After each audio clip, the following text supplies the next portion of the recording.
Hello, and welcome to today's Coppice Dev Stream. We're starting a bit early today, partly because I have a bit more time, but partly because I may therefore need to finish a bit earlier.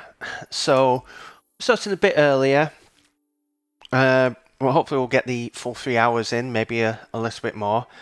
And today we're actually going to be starting on the road to releasing the next version of Coppice 2022.1. And what we're going to be working through today is having a look through the app, seeing what we can find in terms of bugs, performance issues, small bits of polish that we can put in. We're going to record those, and then we're going to start looking at some of the things that we already have in place. Fixing some bugs in editing titles of pages, working on the canvas performance, and hoping to improve the logic of when you open a page on the canvas. So I hope you are all doing well today. Let me know in chat what you're up to today, how your weekend was, how your Monday is going, and we will get started. So I've already spent some time earlier today working through getting all of our unit tests updated. So they should now all be hopefully compiling and passing, though I say that and the compiler error appears. Now.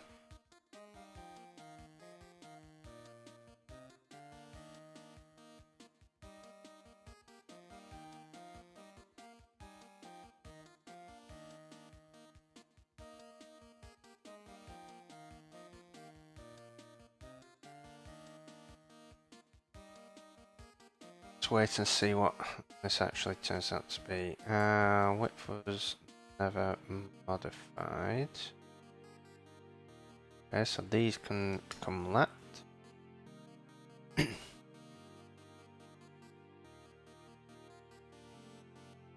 I had fixed. Oh, wrong thing.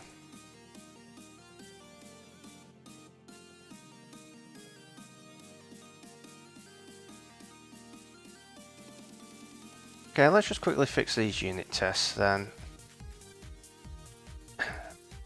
Take too long to do, but it's necessary to ensure that we don't have any other bugs. Margin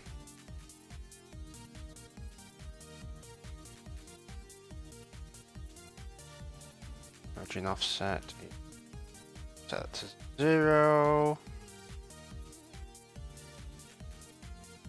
A lot of these are just importing M3 data. First objects. Okay.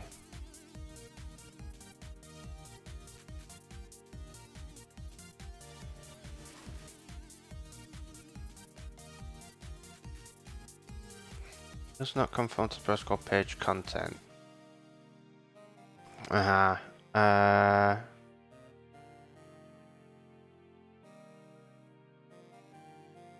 Is this even used? Yeah. Suppose it could be. Right. I did update this in Coppice core tests, mock page content. Yeah. You can delete that. Go back. Delete that.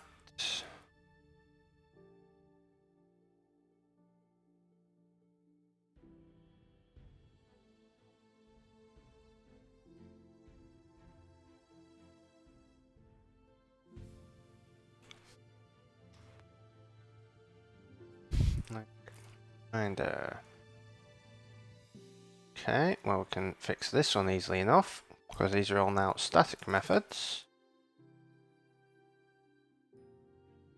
If we do that, that should fix most of these.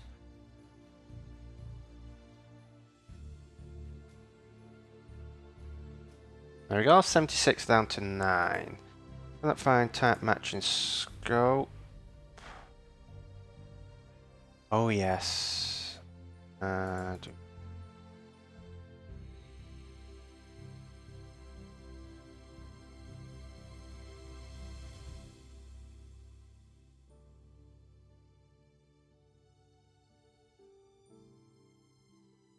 Page content. Coppice code test. Copy this in. Page content. Put that in there. Build and run and see where we are now. Has no member search range. Because that needs to be match, which is going to be a page content dot match range string.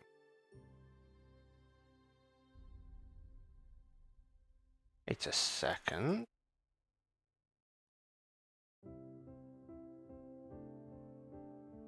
What I fix that?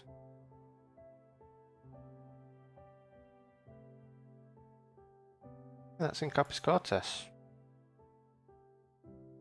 Coppice Core test were running before, so I don't know why that particular test wasn't working. And then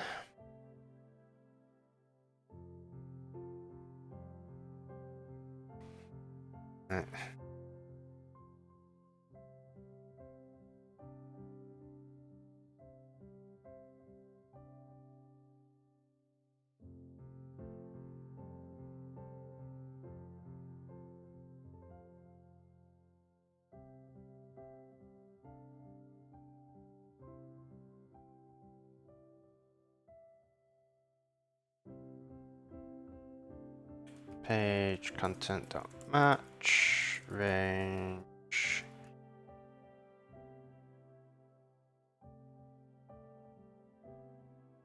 string.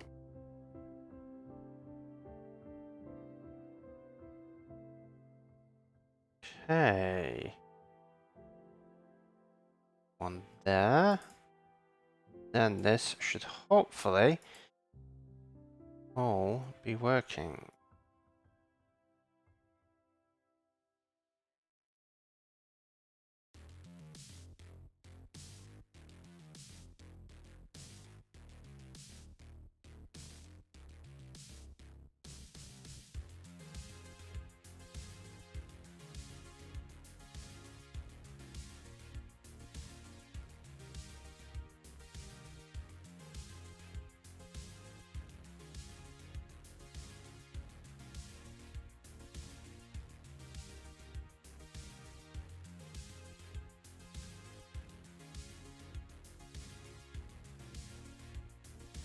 Okay, let's see what this does.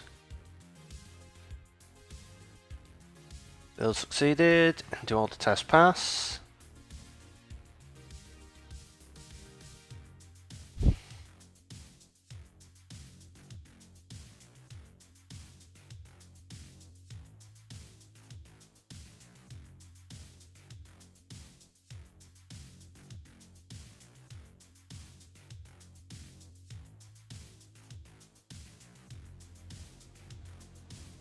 Oh, I've got a breakpoint on somewhere.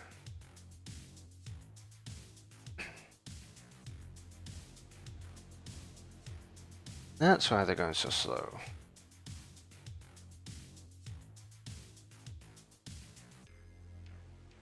Two test failures, and they are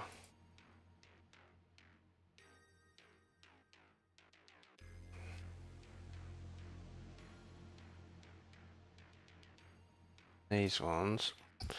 Probably means we need that, that. And if we redo that, those two should hopefully now build.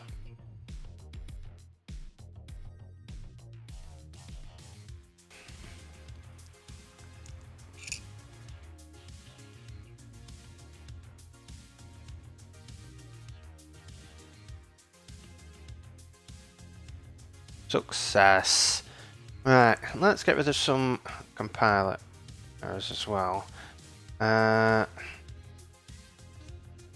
should be like that.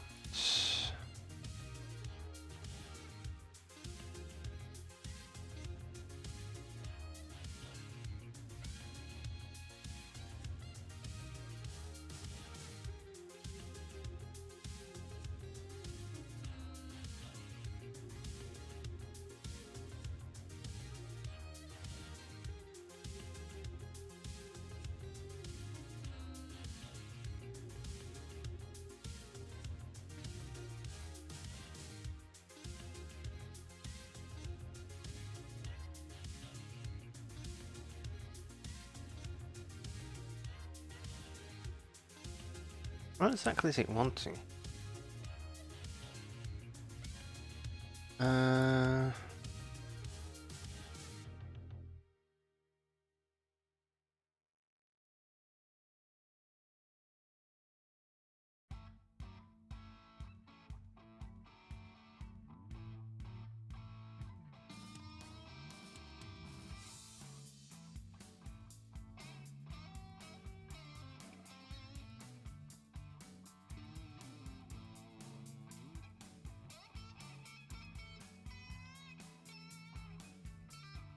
I have genuinely no idea what he was complaining about there.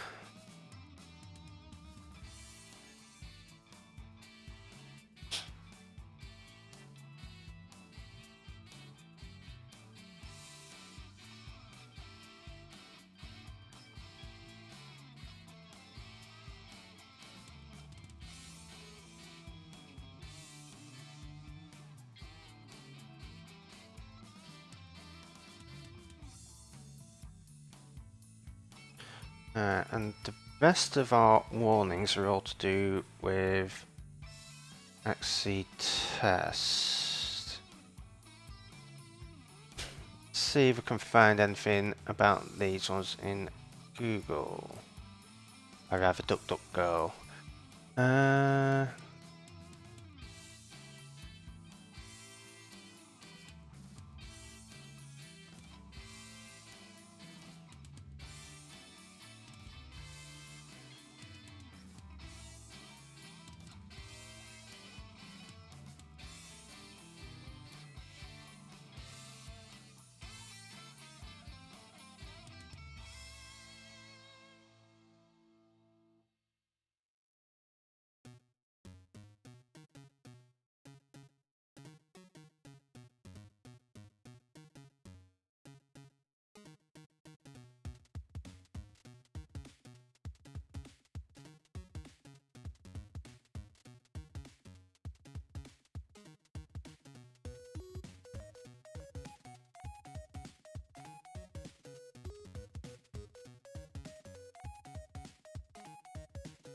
Hmm.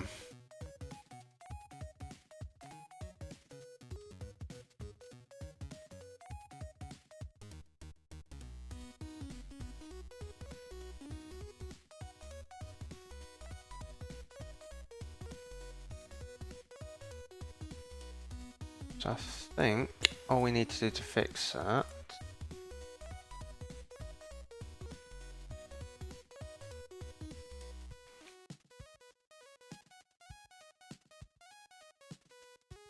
all set the deployment target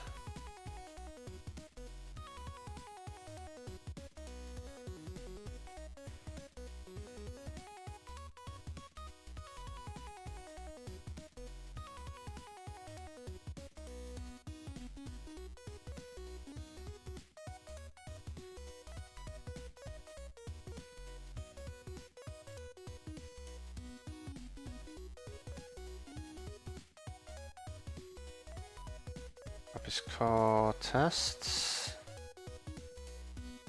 deployment to Microsoft 11, and M3 data test.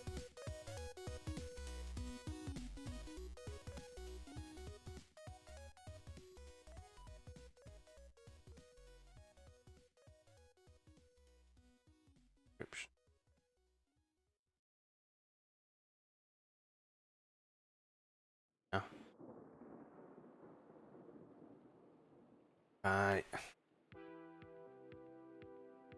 Run through the unit test now, then hopefully we should be back to 0 warnings. Because I've been ignoring those test warnings for a while. Because they're not really critical ones. They don't prevent the test running, they don't prevent anything from actually functioning.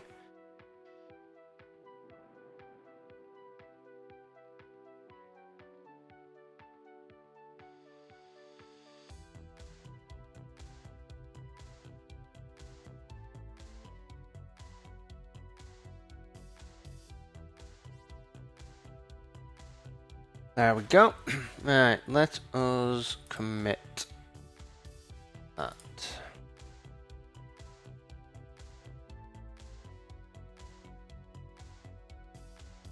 Fix app unit test and other one. Okay, so we seem to be in a good place now.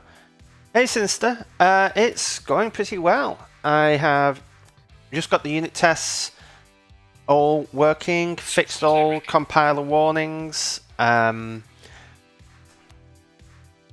going pretty well, and we're just about to launch the app and actually take a look through and see what other issues we can find. Start making our checklist of bugs and performance improvements and other bits of polish that we can go through.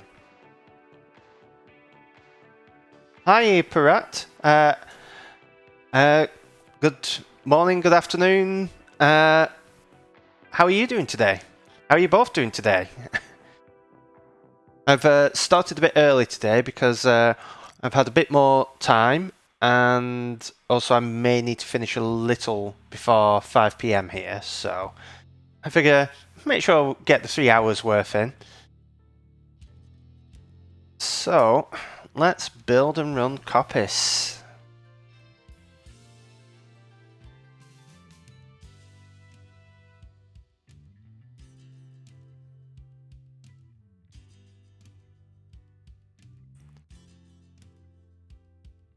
Well, launching the app as in opening the app. Actually doing the actual launch of this version is probably end of this month, depending on how things go. There is a lot to get done before then. I mean, the current to-do list.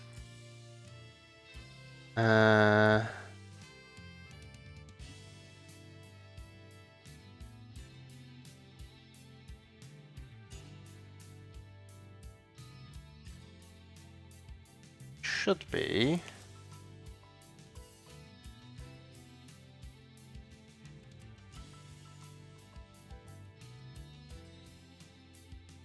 So this is our current to-do list. We've got a few bugs or performance improvements. We've got various tasks here, and this isn't stuff like needing to update all the website, the press kit, and all stuff like that. So actually, we'll probably create notes for all those. And the first part of this will just be us going through and filing some tickets. So let's have just a quick look down here. What do I have?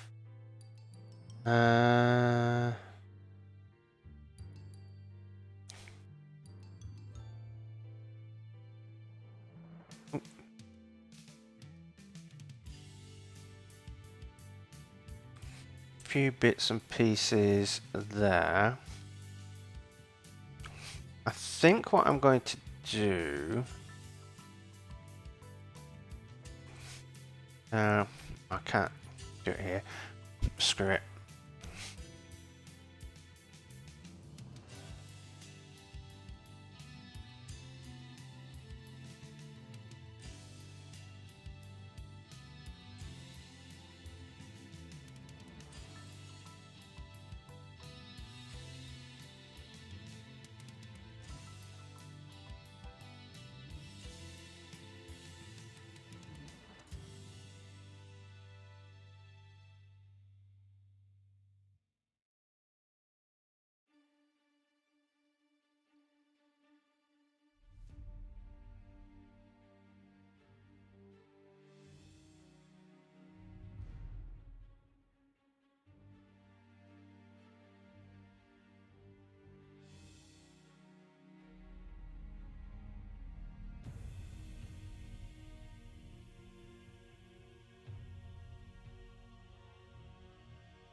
Alright, let's just bring this up.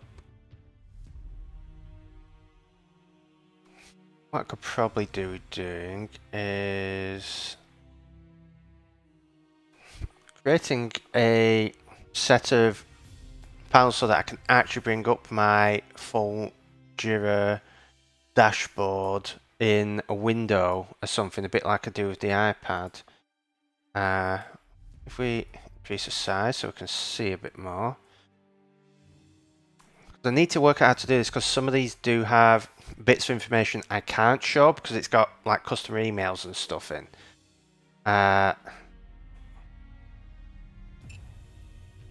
So that's why I don't usually show the Jira that often, because it can handle some stuff that legally I get in trouble if I show. So what other right, so for projects, go to the website and I want to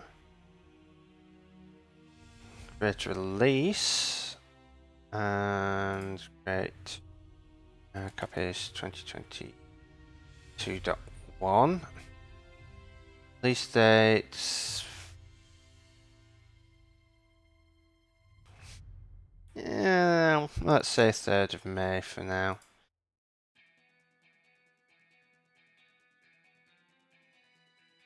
Start date should be today.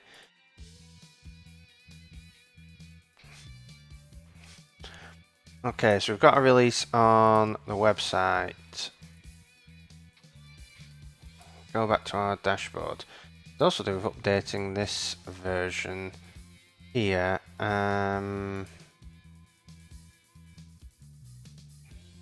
Coppice project.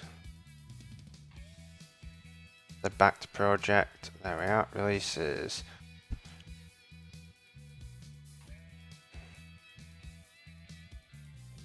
Edit this. So this should be 2022.1. I don't know why it's picking 1993. But we'll put the same in. As always, dates are subject to change. So we'll see how things go. Right. So go back to our dashboard.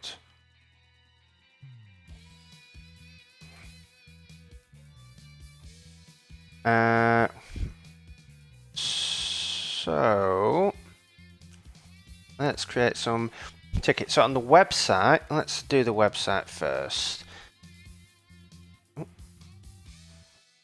Oh yeah, I have got rid of that. I'm going to just mess around briefly to make this a bit easier to deal with.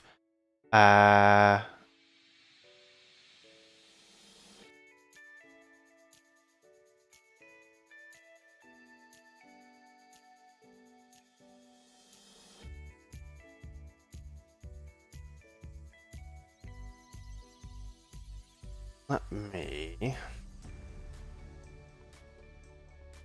see if I can add a window capture.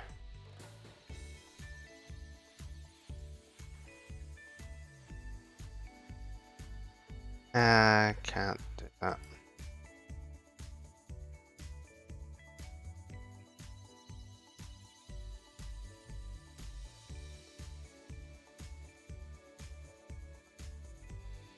I did this. Can I?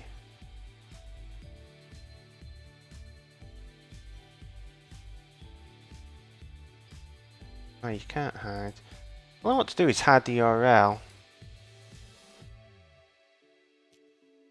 And apparently no browser lets you do that. And I sort of understand why, but I also don't. Oh well. So what do we need to do on the website?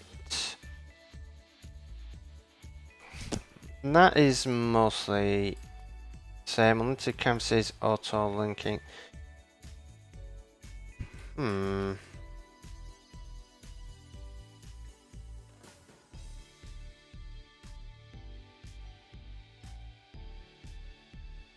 That's mostly all going to be the same. On Pro, probably want to update the Pro page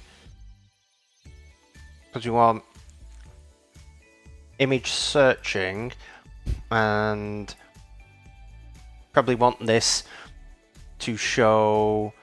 In fact, we could do it. That potentially be like an auto playing video or something, and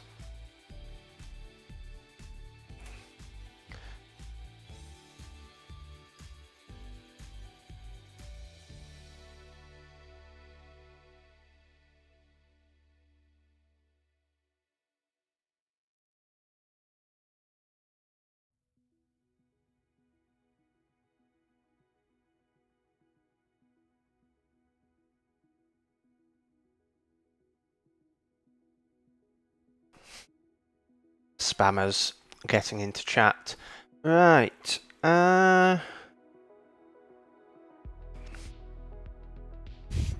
Yeah, so we want to update Pro.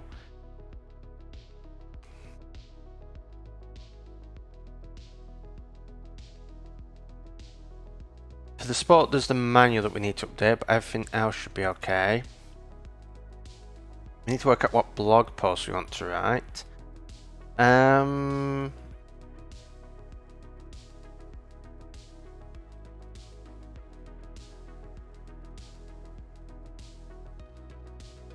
And you get here and you should be fine. So I don't think there's a huge amount we need to do on the website. I think it is literally just update Pro page to include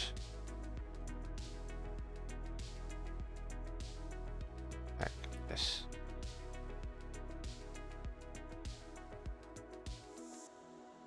Out again for now. So update the Pro page to include update Pro page. Pro page needs to image searching and have an updated video for auto linking image pages.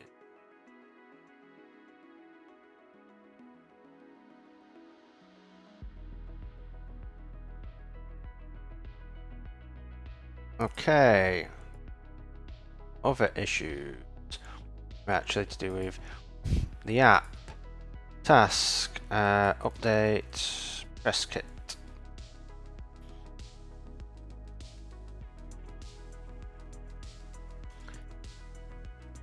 Update the press kit with info on new features.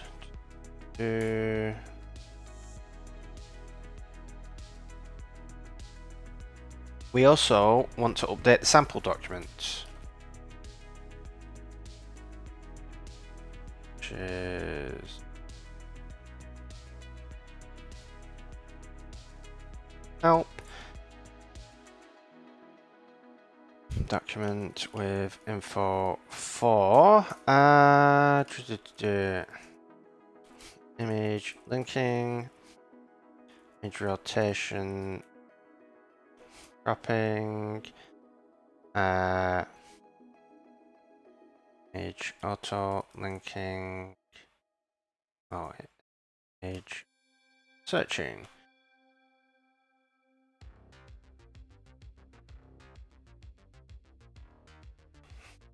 Right. What other things do we need to update?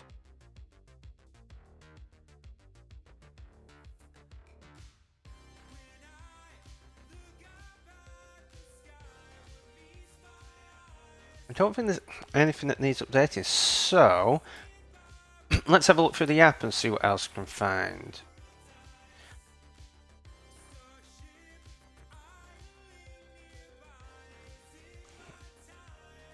Yeah, so we're doing fairly...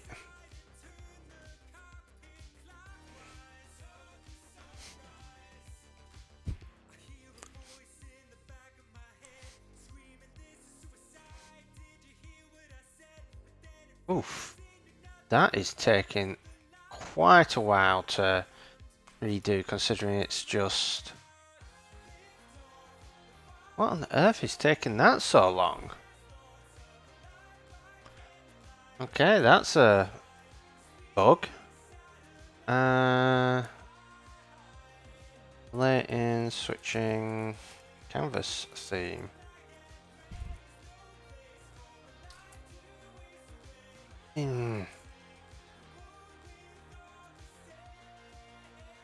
Uh,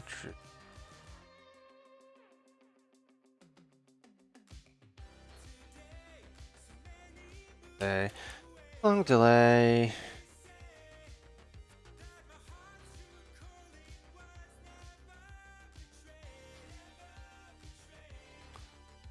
Fixed. There.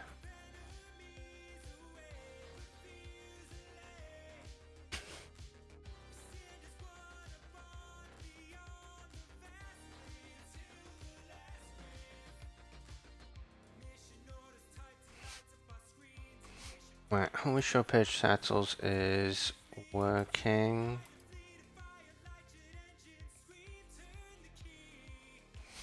Okay.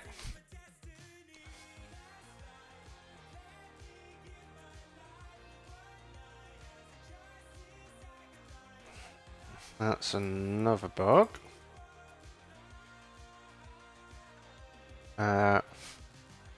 Toggle inspectors uses responder chain when close.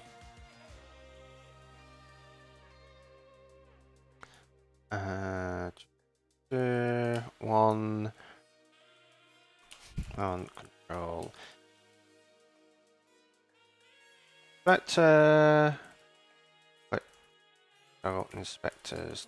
Hide.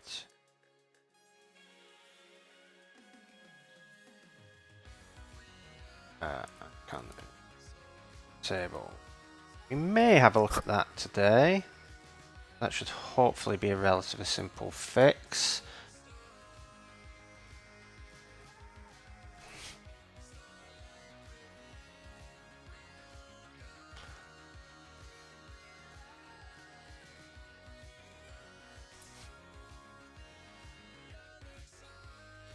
Oh, that's definitely a bug.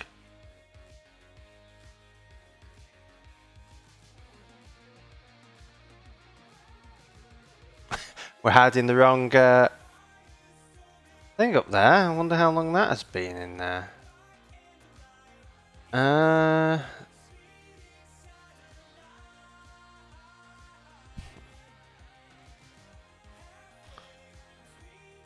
Toolbar.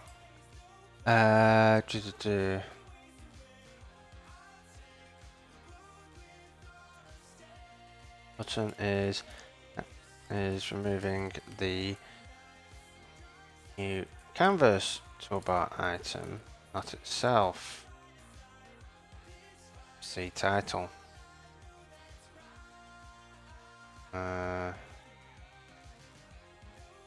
Great.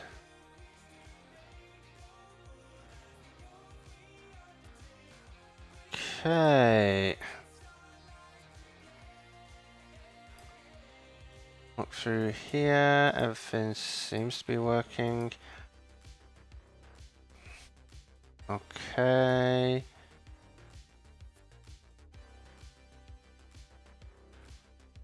Oh, I know something that was not working. Let's take a screenshot of this, the clipboard. And I actually want to create a new image page. Yep, pasting is broken. So, can't select, can't select image view to replace paste an image.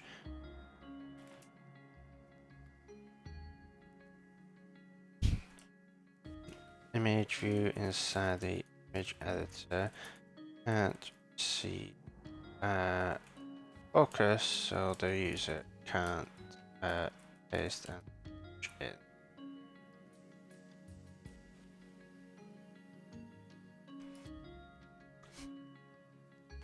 That's something that we need to update at some point. We need to do some icons. Hey, improvements. Create and add icons for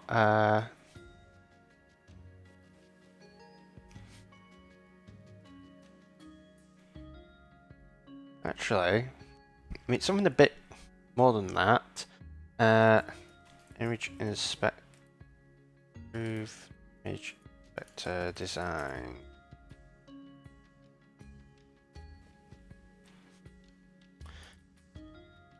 Improve the design and layout of the image editor. Add icons for edit mode.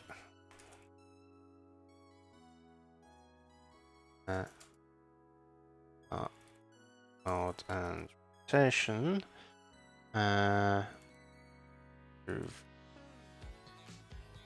Fix layout issues because I'm noticing the left button is slightly too far left of that. Now I think they do line up there, but when you're in view mode, it looks slightly out, so I wonder if I can shift that across a bit. What's that? Issues. Left alignment of left button. Better font. So I think what we may be able to do is, yeah, because we've got a minimum.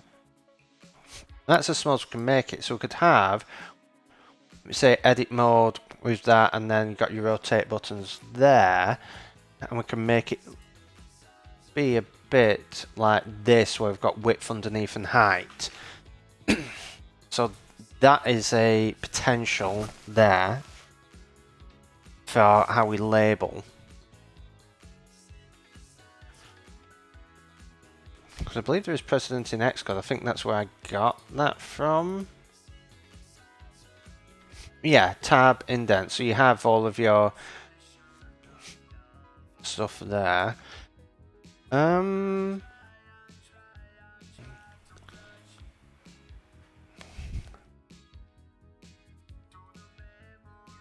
Let's have another look.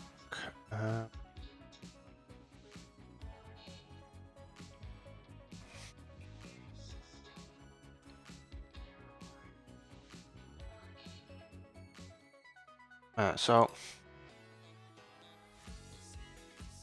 dropping.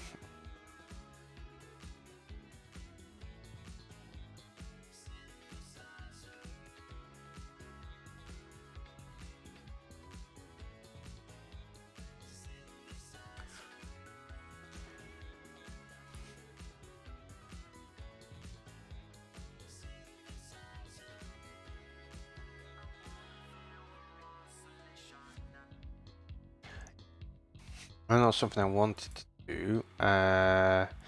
Search for text. When you click multiple times on here, I want to highlight this again. So, better label fonts. Clicking on selected search result should we highlight match. User clicks on a search result that's already highlighted, it already selected, highlight matches all open editors.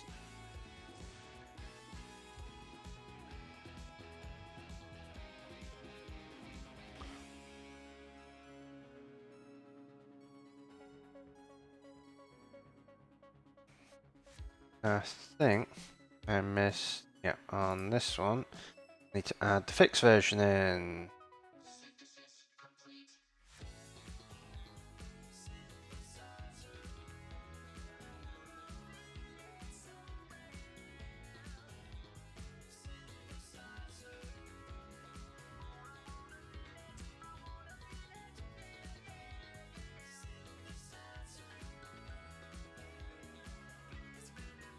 Right.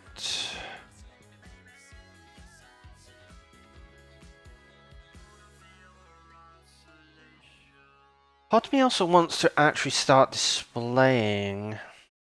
I can't say, but I think we may leave that for a later release. That may be for the third release of the year, when I actually want to look through this and have a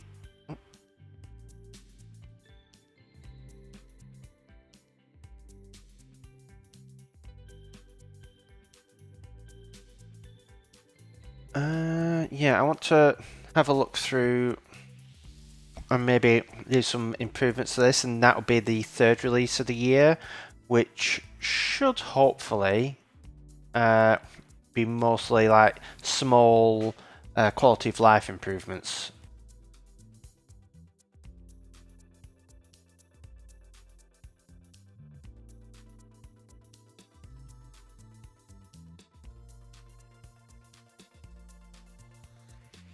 So, what else do we want to do?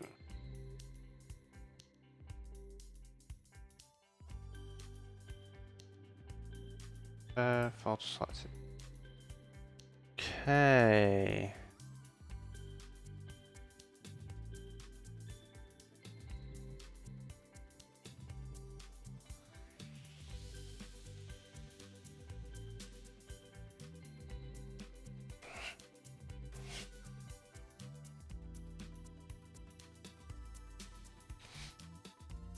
Anything we want to do here? Automatic, dark. I don't think there are any more settings that we need to add.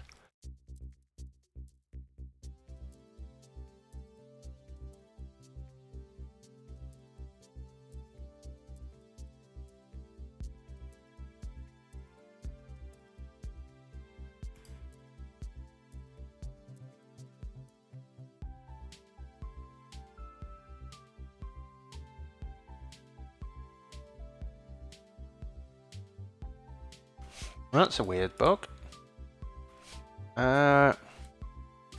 Link vector show animation. Correct.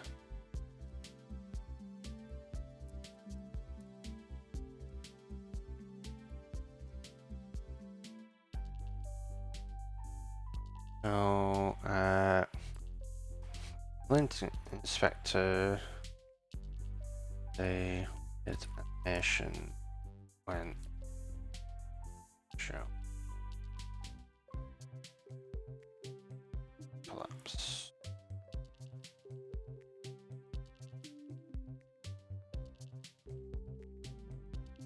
I think that is a good bit of bug hunt. Ooh.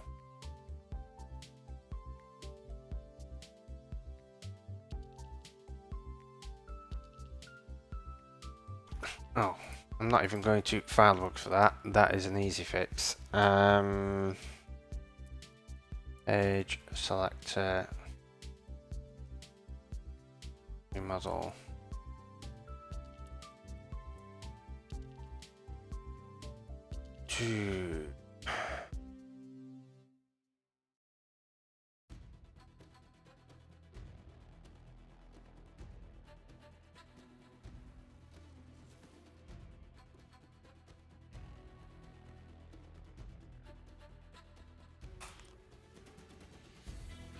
Literally half of a fix to, like half a string fix to nothing there.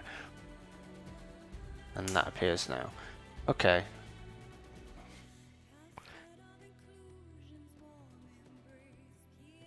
some bugs are so obvious and so simple that you just fix them there and then.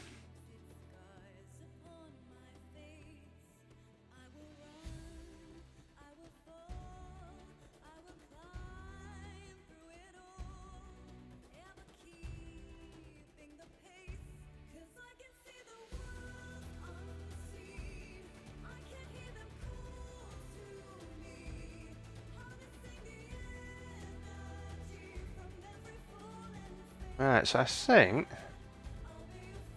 we've got stuff written down for update that. For the help,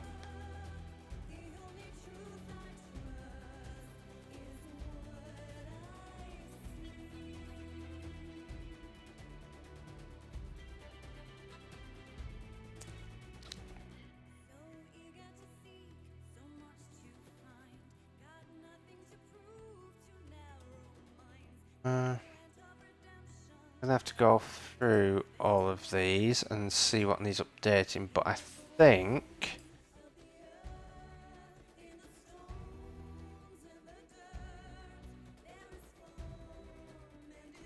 we just need new pages for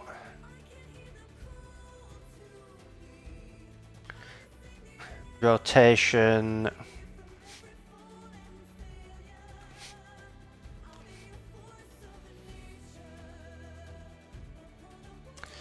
add text to page format text content, so set image description, and then probably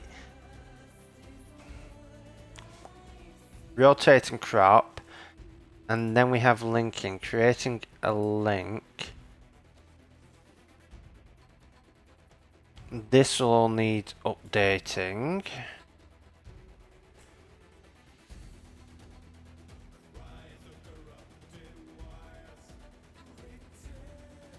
That won't. So this will need updating with some stuff. That will need updating. I think pretty much everything else will stay the same. So it's just a few things that need updating. So that's useful.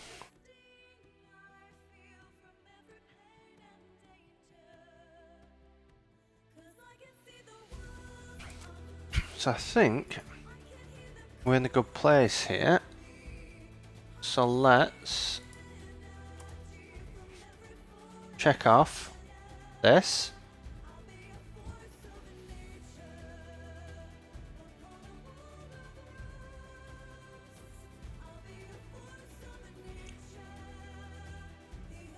Reload and take a look. So we've got 18 things to do. 19 if we include our thing here. So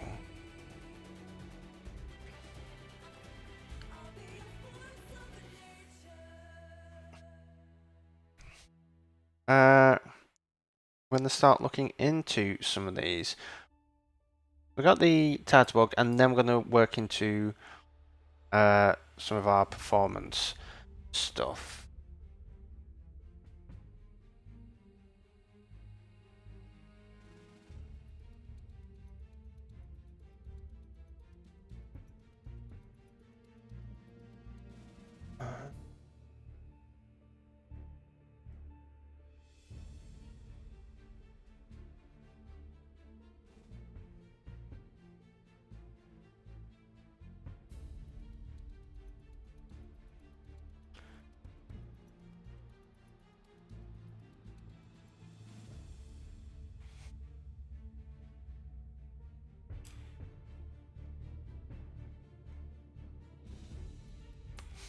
So I can't edit a page title on the canvas. So this,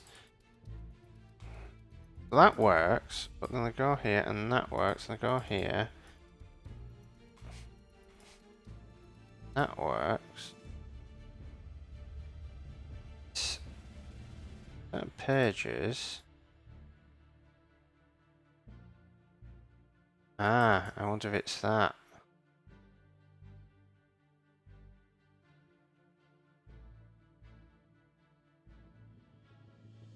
Okay, so for some reason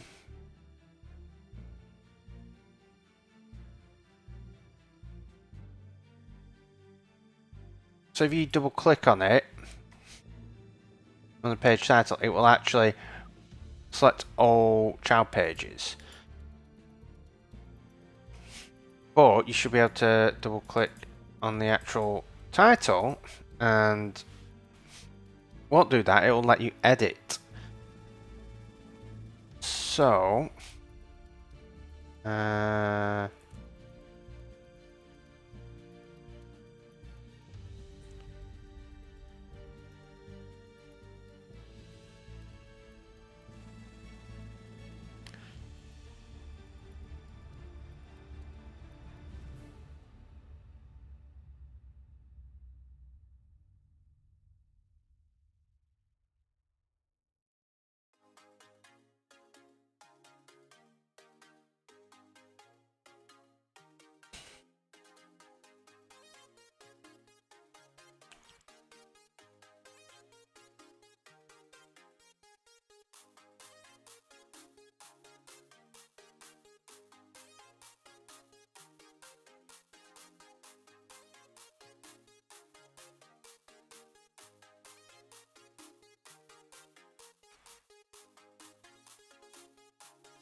just 75.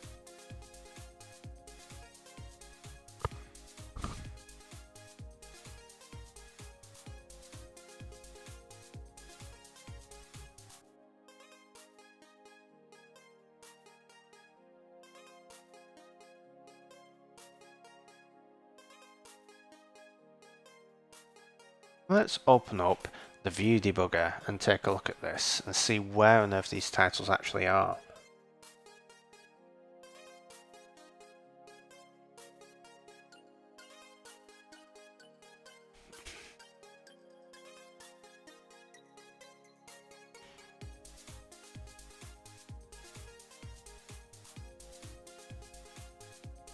Right. So, canvas page title view, which contains a stack view, which contains an as view, which contains our text view there.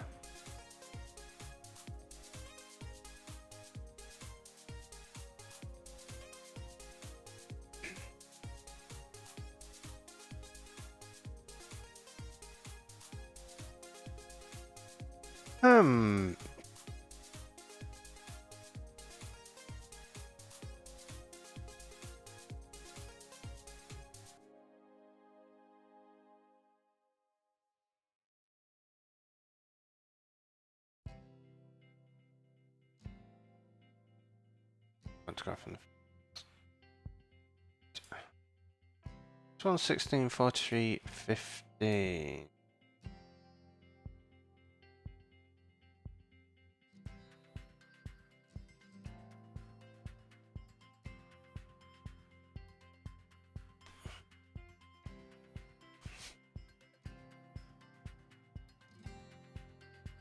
$275 by 61. Am I doing it? Oh.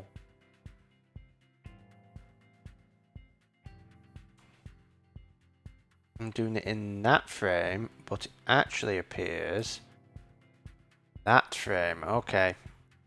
So, just so everyone's following along, when let's see if I can place it down.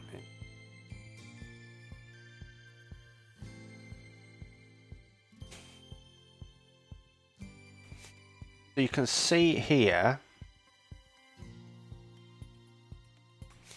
this is our title frame.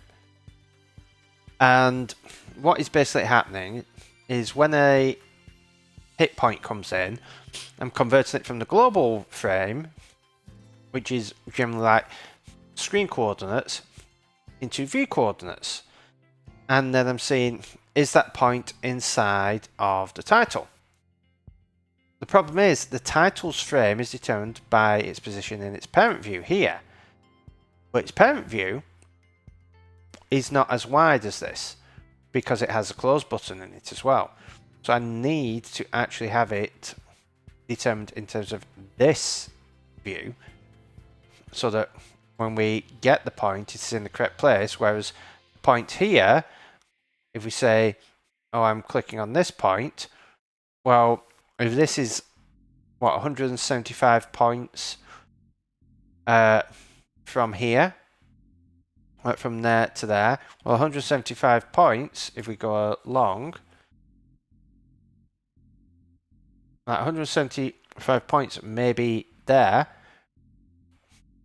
but when you add this bit on, it may now be here, and therefore it's outside of the rect of the pages text field. So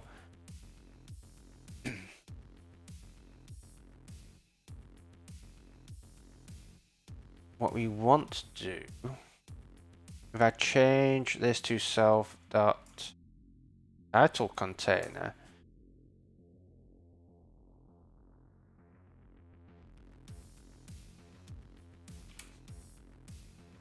because what in theory should happen is if I double click there, it started editing that even though I was clicked outside. Whereas, and if I do it at the start, it'll do it, but if I do it at the end, oh no, it's doing it there. Seems a bit finicky, but let's build and run and see what goes on.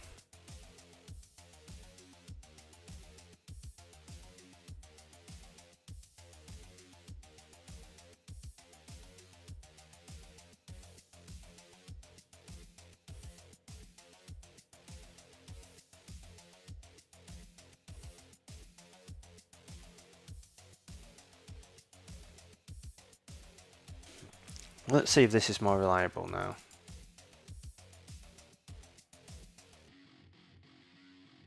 Yeah, and if I go here, oh, that's still... Okay, now it's...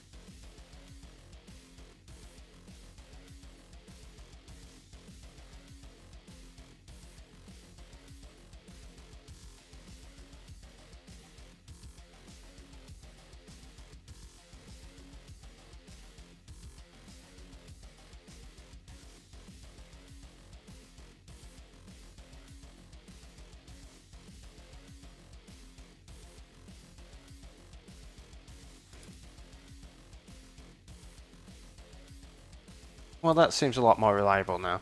So I think that has fixed it.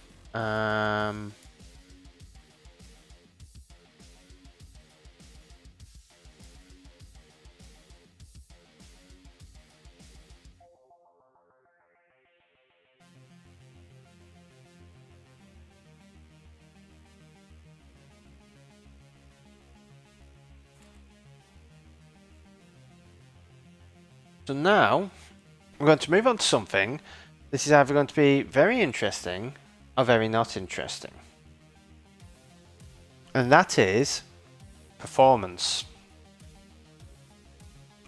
So what we are going to do is we're going to profile our app. And this is going to rebuild the app. And it's going to launch instruments. And then I'm going to open the time profiler.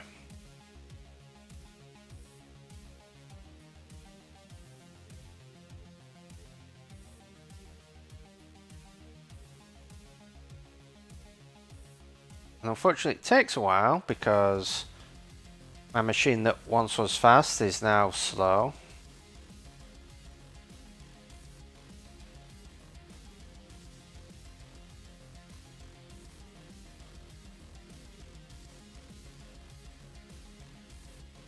I keep telling myself this will all be fixed soon, this will all be fixed soon, I'll soon have an Apple Silicon machine. And I keep counting down the days until it arrives. And I won't be sat around for quite so long waiting for it to build.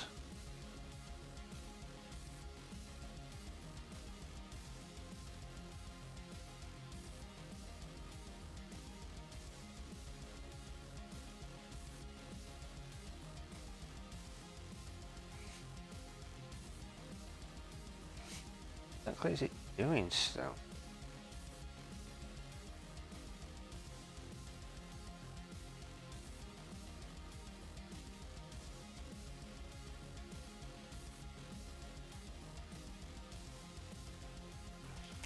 Okay. So we now have instruments. Oh, when does it arrive? Let's have a look-see. Ah! Well, it's currently saying in 70 days. So, at the moment, early to mid-June. And I ordered it about a month ago. Probably 3 weeks ago. So, it is the longest I've waited for an Apple product. It's both the most I've spent on an Apple product and the longest I have had to wait to receive an Apple product. And bear in mind, I got a first generation iPad where I sent someone in the US the money, they bought it and shipped it across to me. So this is, yeah, I'm hoping it ships sooner, but until then I am stuck waiting for it. It still just says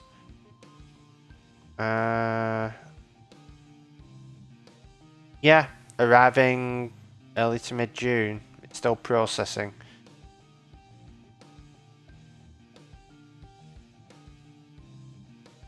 Unfortunately, I was trying to be a good boy, and rather than just buying it straight away, waiting for the reviews to see would the Ultra actually be worth it at all, or is there no difference and I should go for the Max. When if I'd have just gone for the Ultra instead, I'd probably have one by now.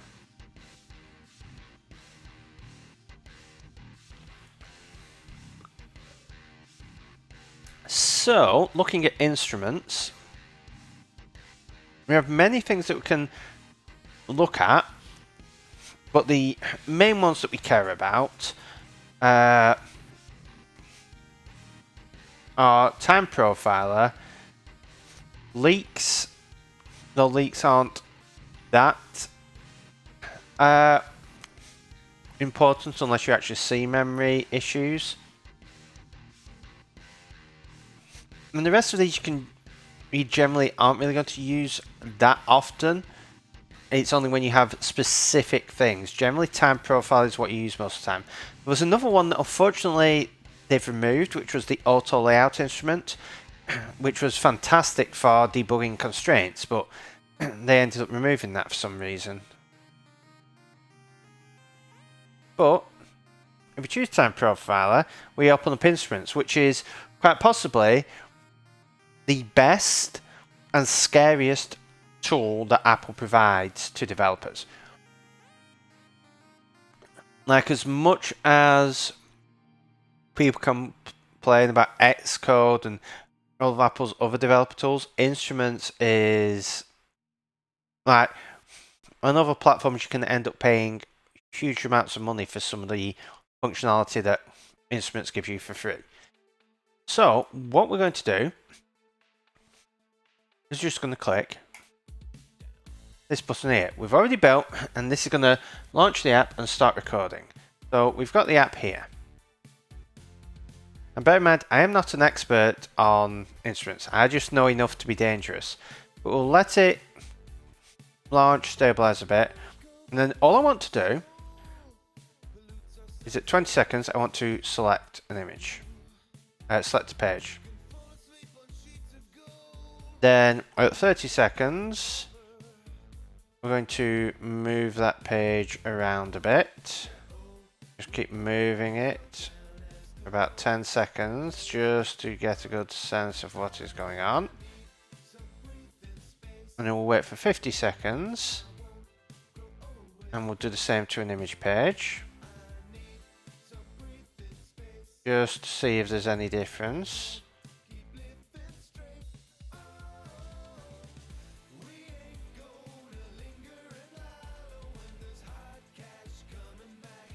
Then we're going to do some resizing.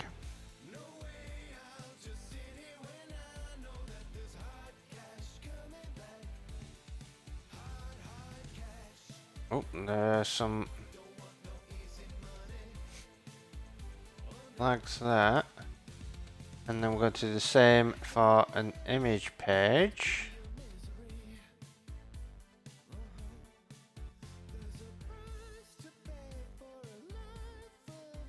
Oh, some real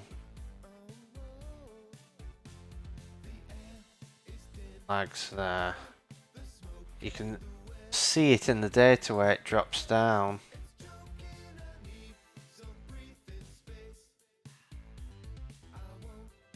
Okay.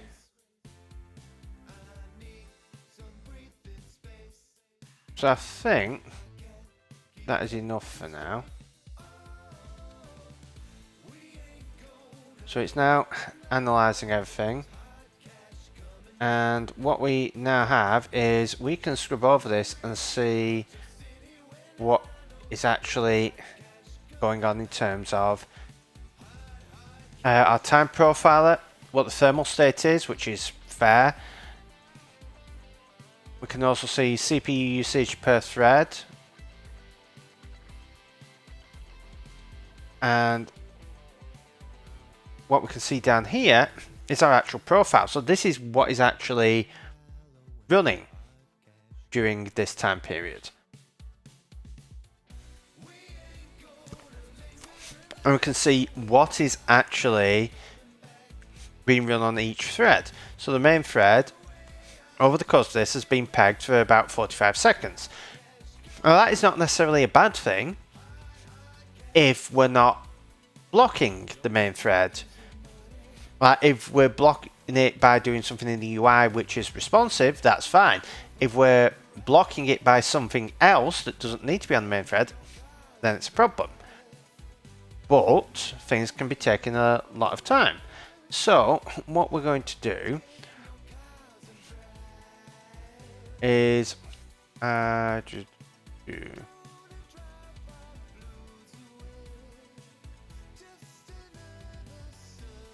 Alright, so here I'm going to add a flag and call that move text. And here I'm going to add a flag and call that move image. Go here and add a flag, resize text, and then resize image. Now I believe these flags can be added automatically through logging. You can put certain logs into your code and it will automatically go through and add these flags for you. That's something I'd like to look into at some point in the future, but it's something I've never really got round to. So what we're going to do is I hold down the Option key and I drag over this, and this is going to zoom in on here.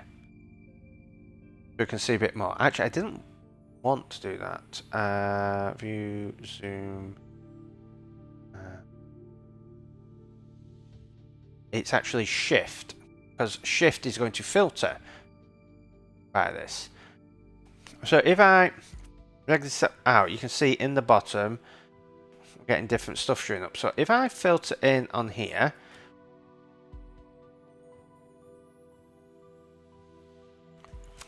we can see down here, it's filtered down. So if we open the main thread, because all of these, between a lot of them, that's like less than, I mean, that's what? 168, 212, 223 milliseconds. It's not even a quarter of a second for everything else. So this is where all of our stuff is. But we go in here and we start looking down, even if we expand it all, this isn't very useful. So what we want to do is actually tweak some things. So the first thing we want to do is do something called invert the call tree. So at the moment, this is starting at, okay, we're on the main thread, and the main thread called into the start function, which called into main, which called into NSApplication main, which called into NSApplication run, that then called into all these other things. What we actually want to do is see what code is actually being slow. And if we invert the call tree, it's going to spin a bit because there's a lot of stuff for it to do. Hopefully this doesn't crash it, because then we'll have to go do all that performance stuff again.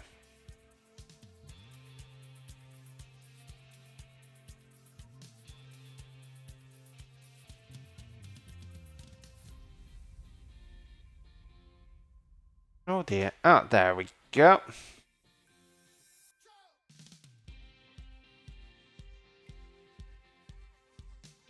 So this is inverted, so I can actually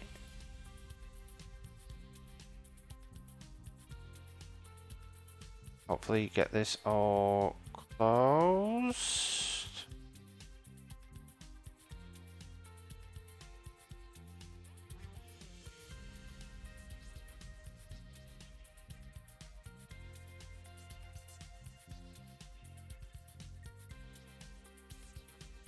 And then, if I open this again, we can now see where all of our stuff is going. Well, the thing is, at the moment, it's saying that Objective-C message send and this bit set count. All of these, this is our code. We get any of our code anywhere in here? Not really. So the next thing we're going to do is click on call tree and click hide system libraries. And then we can see, wow, we can really see stuff. So the first thing is inspector container view controller. Inspector view controllers did set 4.82 seconds.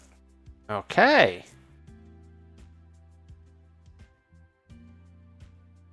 So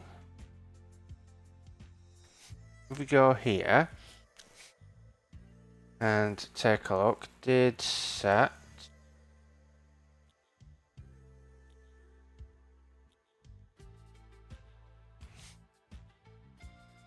Okay, so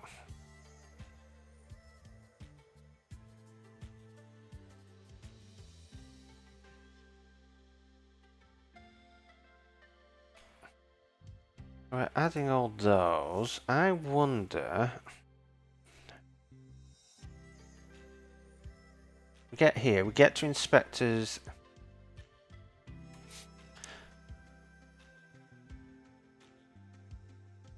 So mouse drag.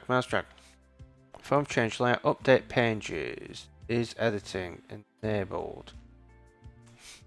That.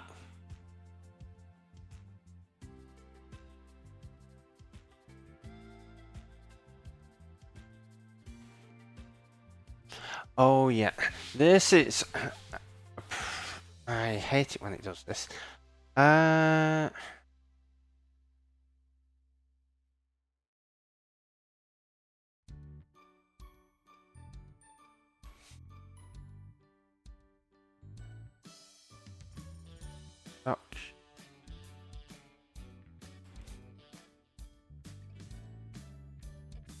We need...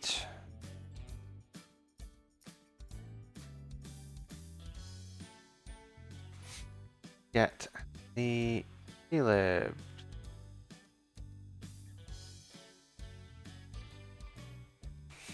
Oh no, it's got them. Yeah, this is always the problem I have. Technically, if you're doing any performance stuff, you should be running it on your release build. The problem there is that is great for Objective-C, because the Objective-C compiler does not do a bunch, like too much ridiculous stuff. The Swift compiler, however, does. It does a lot of inlining and all the stuff that you get in like C++ and so on. The problem is that makes it really hard to actually go back later and see some stuff. Like, it's not showing any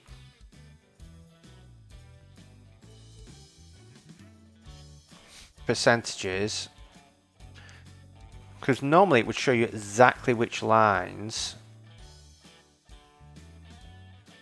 have messed up. Oh dear, what's done now?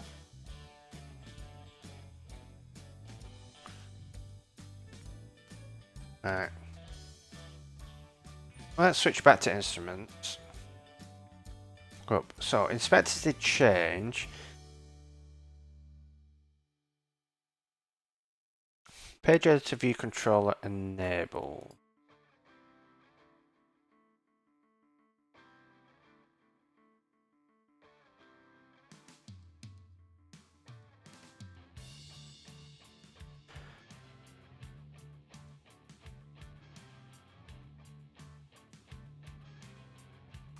If we do guard self dot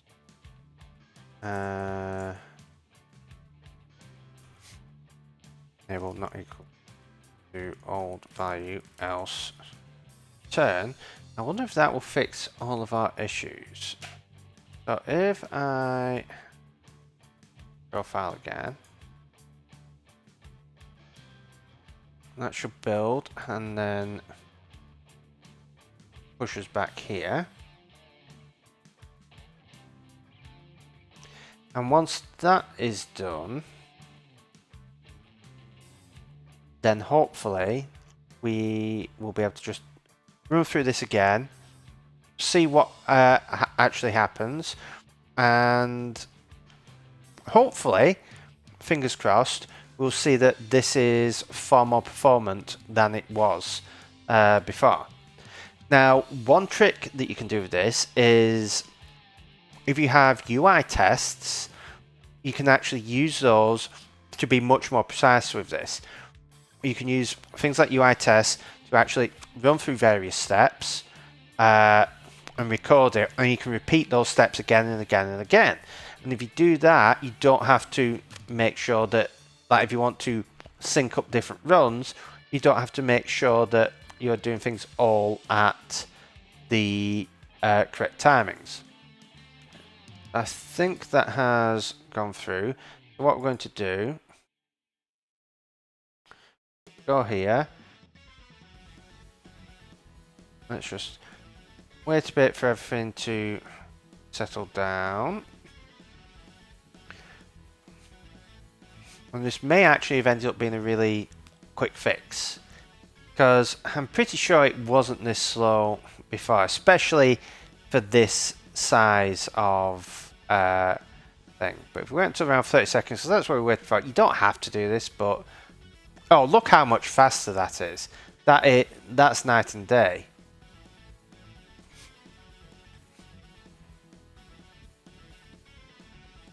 Right, I'm gonna stop that. We're getting up to like 85, like around 80, maybe 90%, whereas here we're like 200%. And if we were to actually go and look for our main thread, if you look at our main thread here, our main thread is maxed out in run number 1, but if we switch to run number 2 and have a look at the main thread, I will bet it is nowhere near maxed out. There we are. We're good. 10 to 20 plus % below being maxed out. And if we put our code tree constraints back on, oh no, we don't want it on there. We want to go up to the time profiler. So our constraints are still on, but if we go in, we'll see that main has a lot of stuff, but suddenly we go back to here, we filter to that section. Don't want samples, we want profiles. Here we had this obviously using 4.82 seconds. We had some more inspector stuff, 1.55. Whereas if we shift over to here and we limit it down, you can see it's not there at all. So that is a very simple example of just using instruments for performance testing. That was actually an incredibly obvious thing because it just shows up right here, 4.82 seconds, something using that much, and it's just something to do with inspectors. That should not be the case. And it just goes through, shows you your stat trace. I mean, I'm sad that I can't show you the full extent of what it can do, because for some reason Instruments does not show. You used to be able to double click and it would show you percentages of certain functions, like how much percentage of this call, how much percentage of the function is this call versus this call, and so on. And it doesn't seem to show it anymore for me. I don't know if that's a bug. I don't know if it's because you need to run it in your app in debug mode or something. But yeah, and it ended up just being a simple guard statement. Just making sure that we're not calling inspectors did change every time. So, what we can do is, well, first thing I'm going to do is just build and run, because I just want to double check again that we're good for everything, because that is buttery smooth now. Oh yeah, that's the performance I want from my apps. If I select them all, how smooth that is.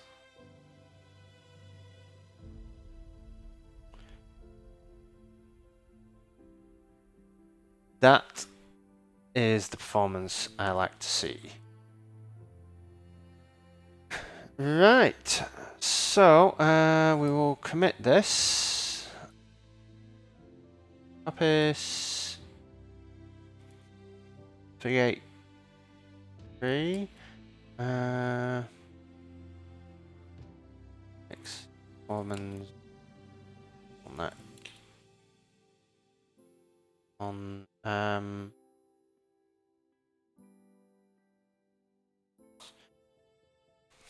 Okay.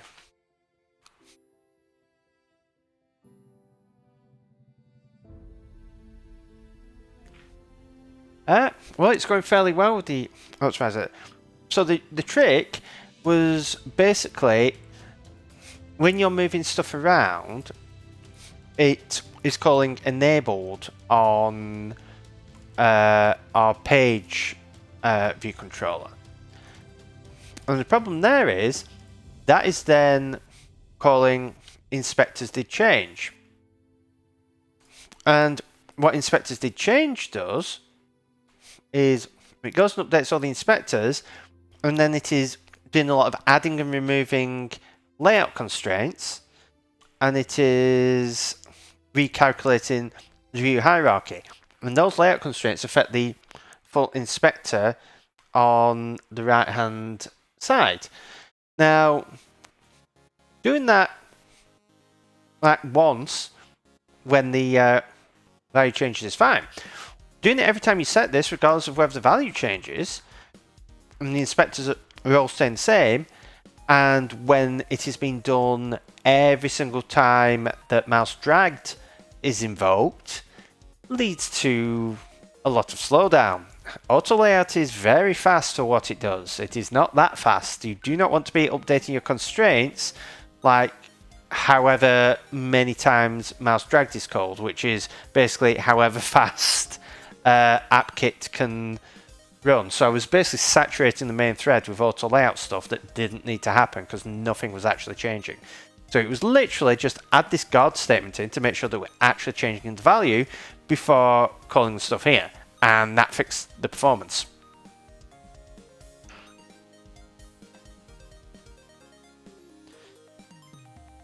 So what I'm going to do is I'm going to take a short break because we started early. We're now roughly about halfway through the stream. I will tick these off. So the question is,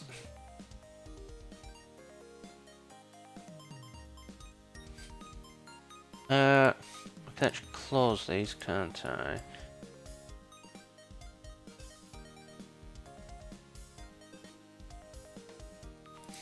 Oh, that's an interesting point. I wonder if there's some way that I could hook the stream up to Jira and have it actually show the specific ticket I'm working on or something like that. That's a potential idea for the future.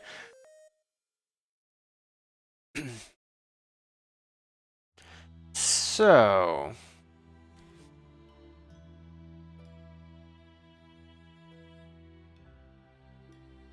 I wonder if that has fixed the... No, it has not fixed the delay in redrawing.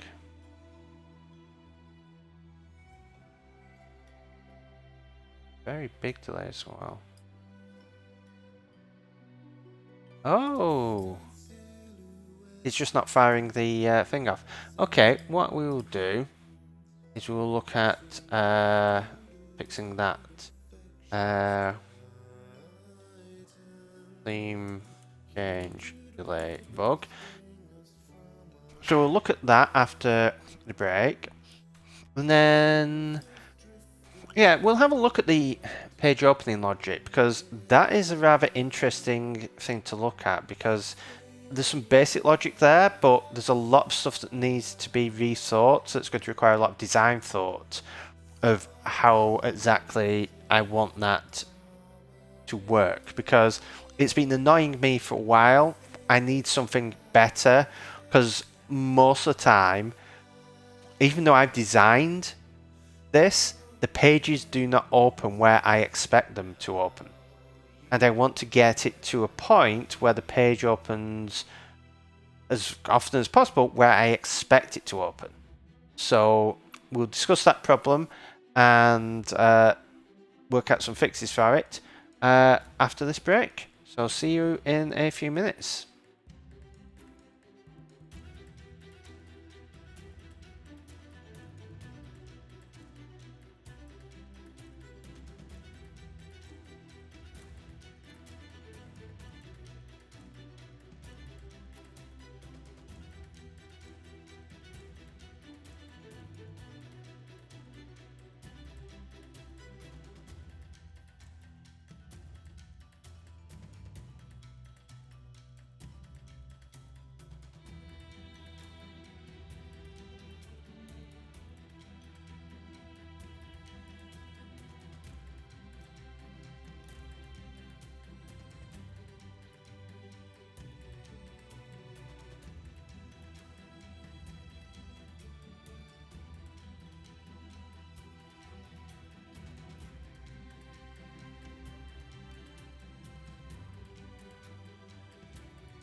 Okay, I am back and ready for the second half.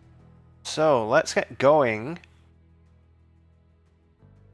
And first, I want to share something that I actually wrote the other week. And I actually talked about it, I believe, on the stream possibly last week, possibly the week before.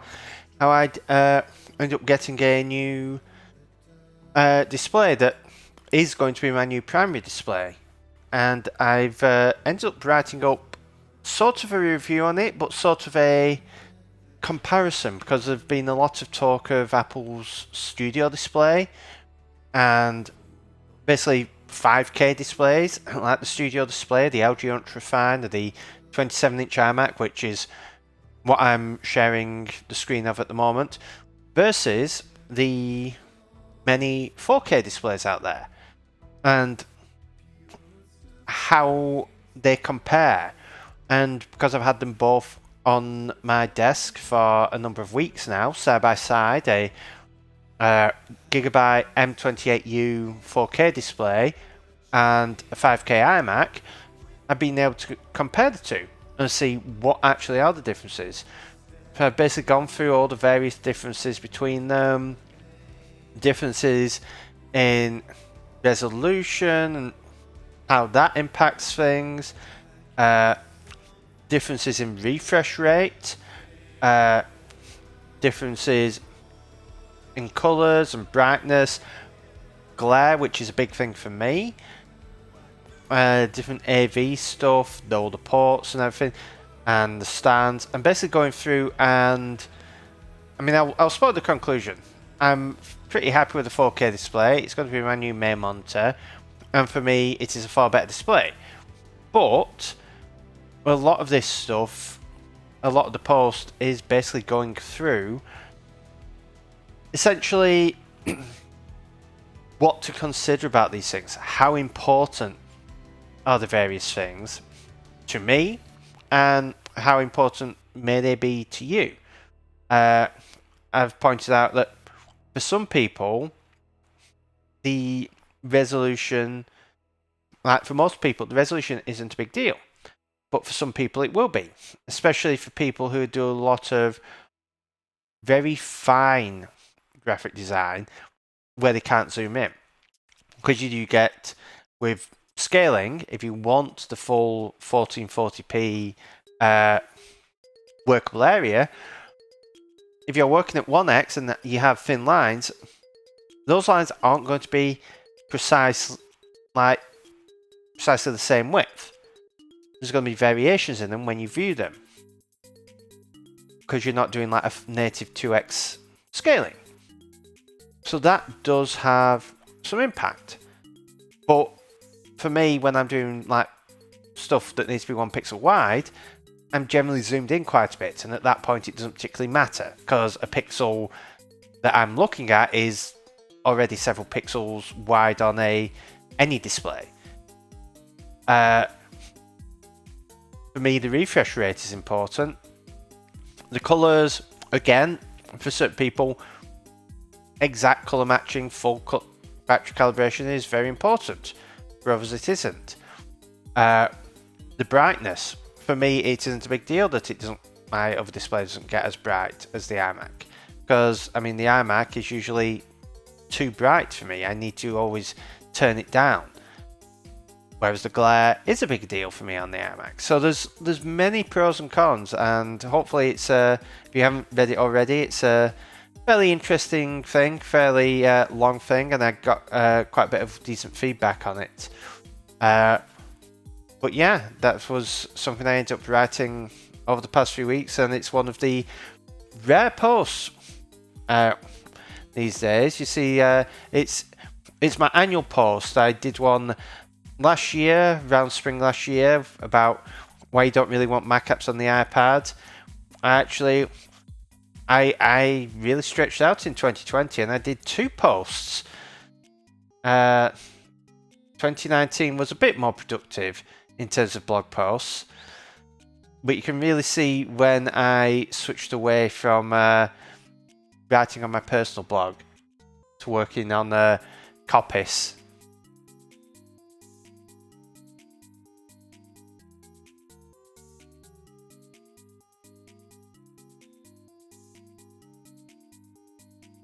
Right, so we were going to look at the theme change delay bug, and what is happening there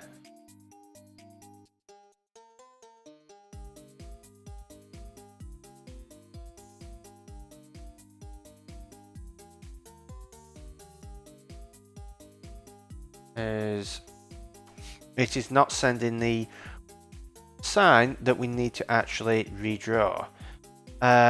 So that should be canvas layout to change. So if we go to the canvas editor view controller,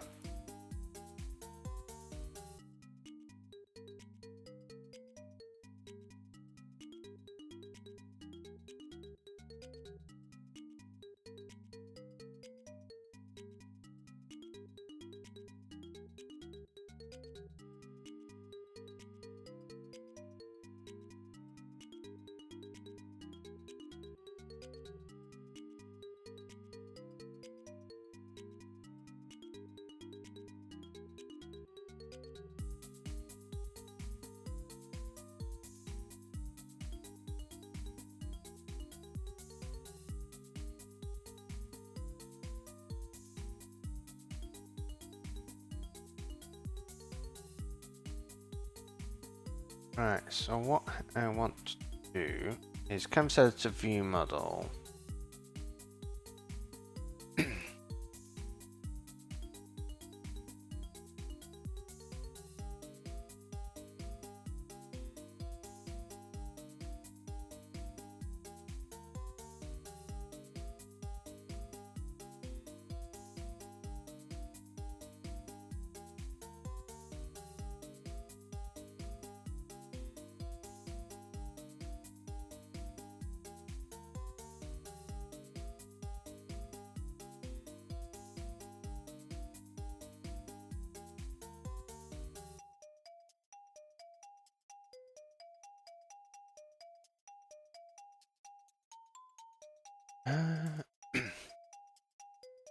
So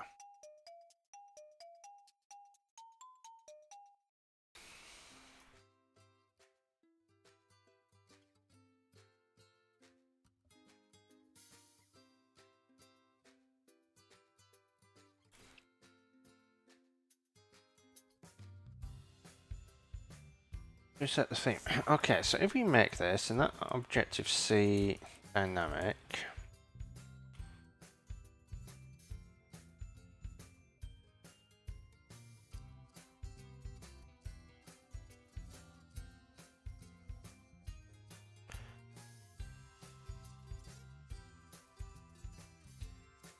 what we want to do is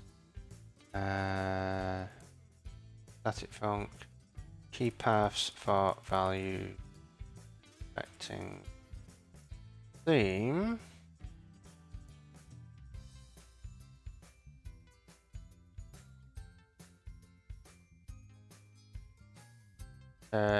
Of.canvas.theme.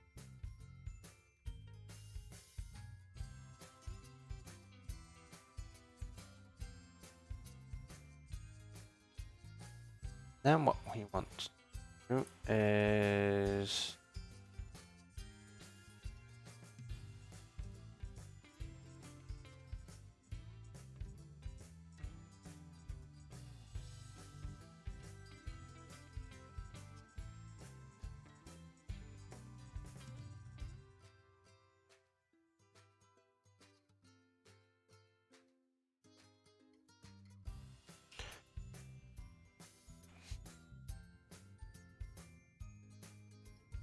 let's convert some of this to combine. We use our drivers pattern. User defaults did change, case or did become key.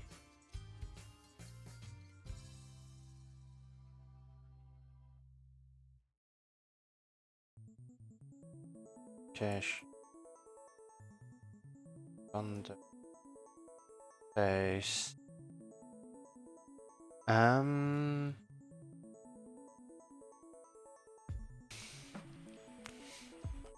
We want case canvas theme.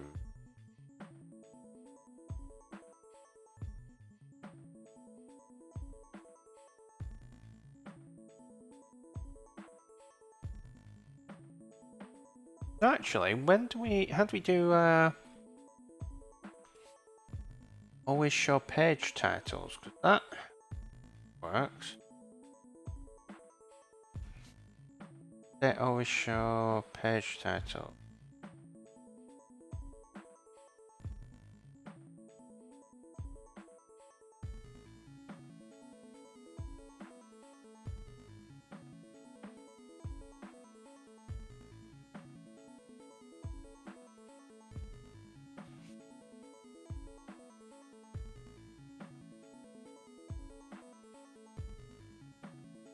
Nothing there, but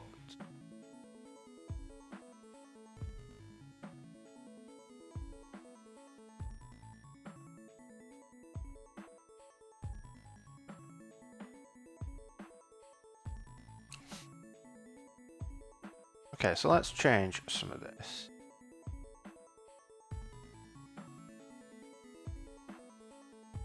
Can leave all that as is.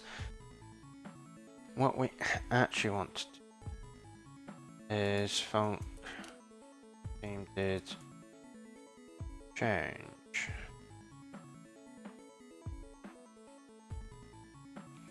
All we want to do here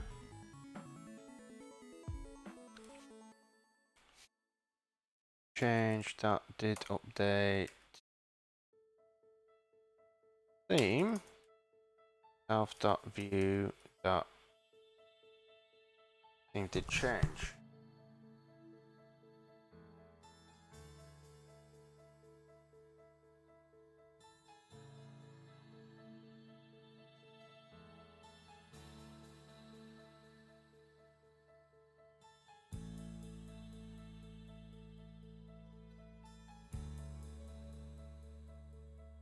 Hey. Then we can go up to here and look for yeah, the change, and we'll just we'll force a full layout. Why not?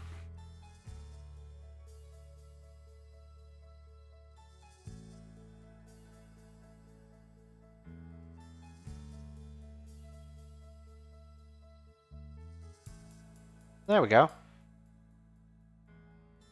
That works. Okay, that's another thing tackled. Always nice when you can breeze through bug fixes.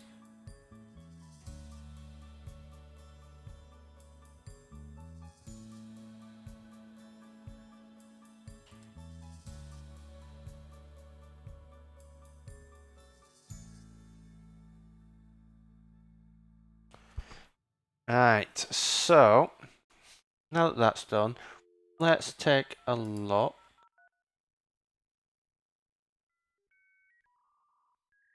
That's our page opening logic.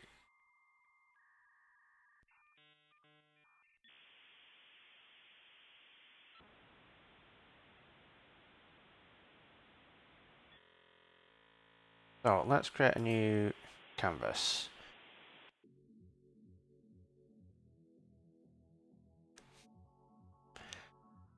We'll add a page on.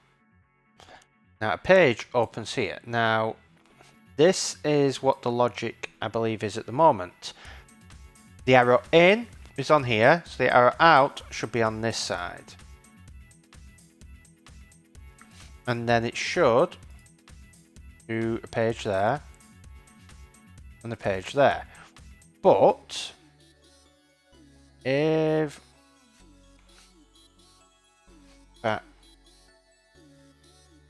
if that page is all the way there, yeah, that's still opening it in the same place because that's where it was previously open.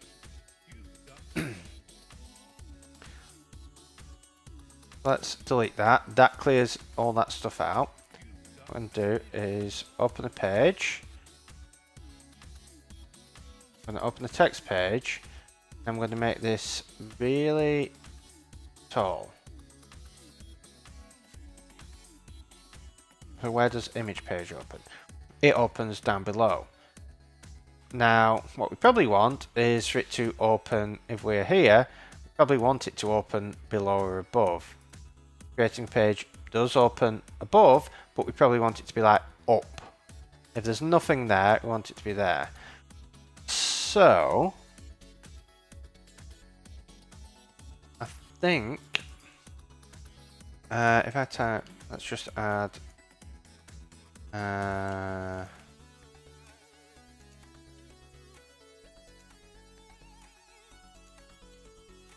font inspector. Yeah, so that's still adding below. And that's adding below. And when it gets high enough, it'll then start adding above. So we probably don't want that. And then at the root, that opens below there. That opens above there, below. So it tries stacking it up so it goes horizontally, but that isn't very useful.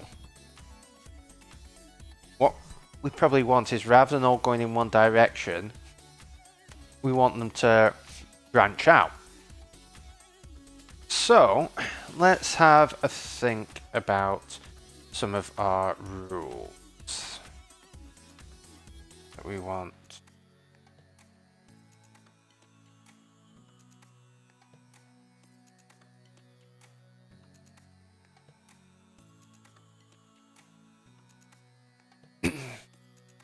So if we have our root page, so this is a page that has no parent. It's a page that has just been dragged on. What we probably want to do is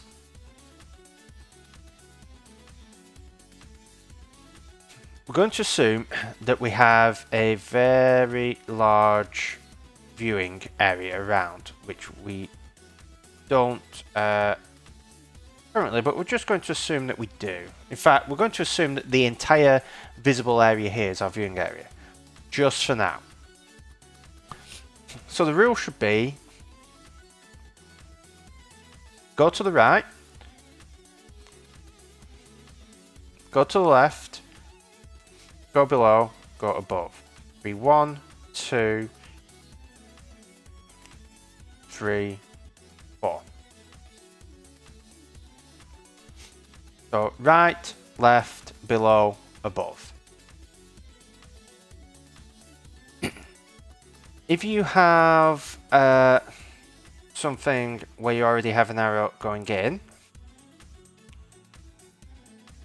I mean, then we should probably go there, there, there, there. So 5, 6, 7, 8. And then we can start just stacking. We would go there, there, there, there. So 9, 10, 11, 12. So we do orthogonal, diagonal, and then we start stacking both. So when you go in, what we want to have happen is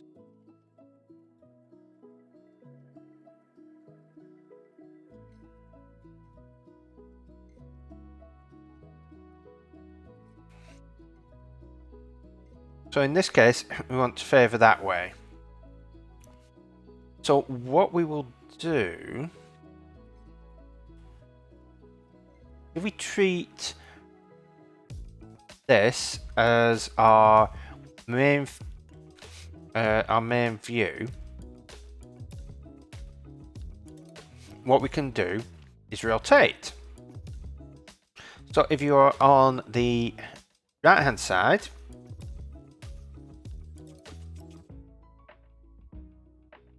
and as we're going in, we can do the same thing. We go there, and this is what. But if we have an arrow going in that way, say we've gone from number to number 2 here, then what we'll do is this is number 1, because basically what we've done is the arrow is going in, so therefore we're going to take this and we're just going to rotate it around 180 degrees. If it is an arrow going in from the bottom, we're going to rotate it 90 degrees anti-clockwise, so that the 1 is now above. And if we go in that way, we're going to rotate 90 degrees clockwise, so you're now going down. So that should make it a lot more predictable, because in most cases you're going to want to always favor, like if I have a thing there and I'm going along, I'm going to go there and then I'm going to go there. So that is the ideal case where we have a lot of view, where you are zoomed out. So if you're zoomed out to like 25% and you've got all this space, that is how it's going to open. And hopefully that makes sense to everyone, that basically we have all of our stuff where the order is right, left, down, up, and then you go that we do bottom, top,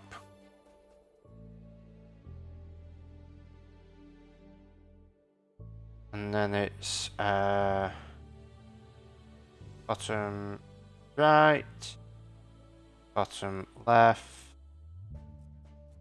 top right, top left.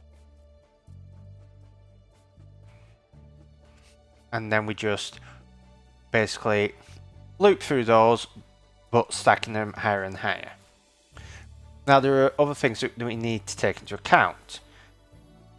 For example, what if I have this here that's going to, right, I open this here, and then I open 2, 3, 4, 5. So on this one, I've got 2 links to open. First link opens there. Second link opens that way. We can't go back because we've got something there. Then we go down. Oh, we've got another page here. So we can't go there. So we have to go up. So we need to have exclusions in there. And the thing is, if, for example, I clicked to open this one here, but then I decided to move that up,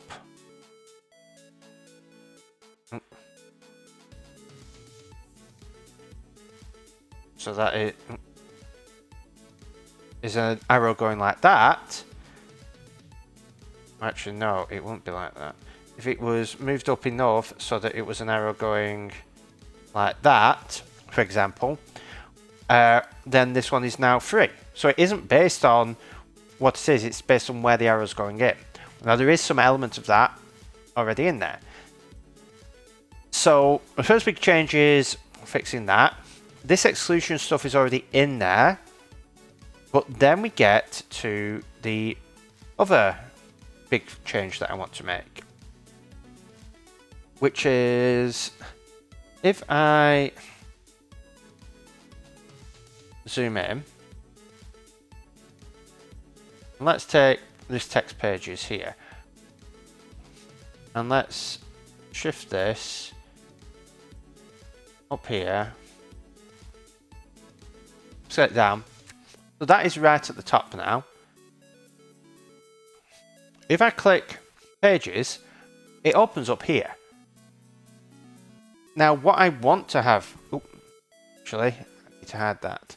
So you see that it has opened this up here when I've clicked on pages. If I click on font inspector, it opens it up there.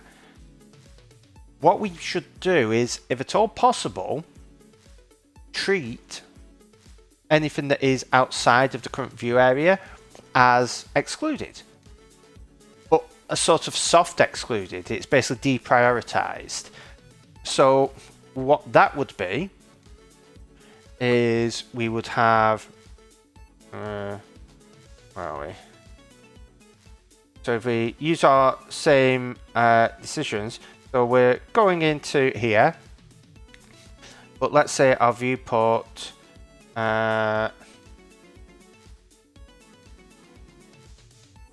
looks like this. By default, we would want to go there, but that is outside of our viewport, even if it's partially outside the viewport.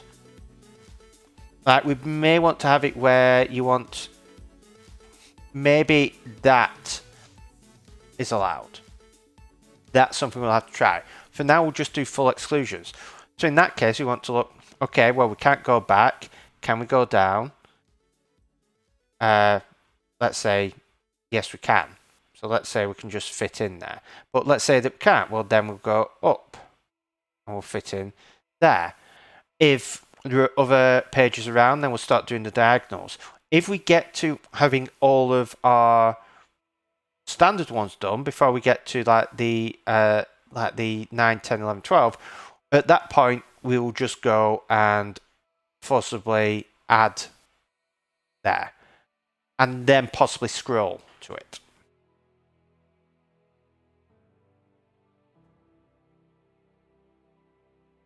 Because a lot of the time it's like, okay, I'm here, I want this to appear, but if I've got it like this, I don't want it to maybe appear above and move to it. I want it to appear somewhere on the actual screen. So I think that is the logic that we want to go for. So, as I say, we've got three things. We've got to do our logic here, which is the ideal scenario. This is the order in which we're going to go through all the various spaces. Then what we need to do is do our exclusions. We'll first do our soft exclusions based on the viewport, but we've also got our hard exclusions based on whether there are other pages there. So, I think what we want to do next is actually go and look through the existing codes and see exactly how I implemented it. Because I implemented this. Let's see when I implemented this. First thing I need to do is find where the code is. This is how far long ago I implemented this. I can't remember when I implemented this. I believe, is it in Canvas?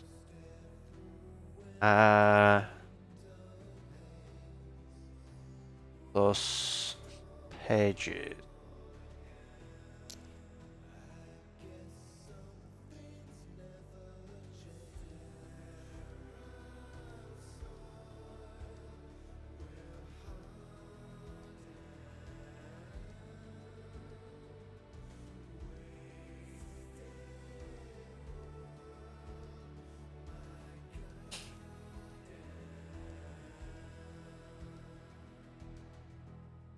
Here we are, frame for page. So when did I actually write this? I'm going to hazard a guess. Probably June 2020. July 2020. So I have not touched this code. I really have not touched this code since July 2020. And that was when I added the Coppice Core project. So when I actually changed this code is probably much earlier.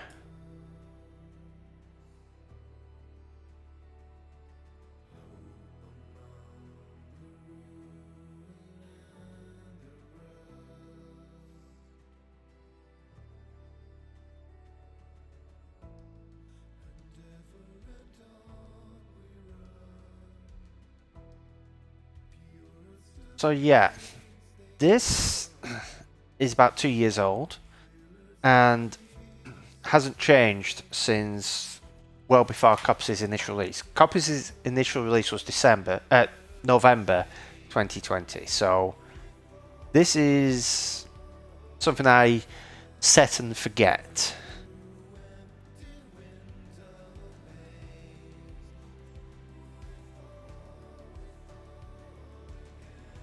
So let's see if I can remember what it does. So what I do when a page has been added, we open link from and we get a frame per page linked from a source page.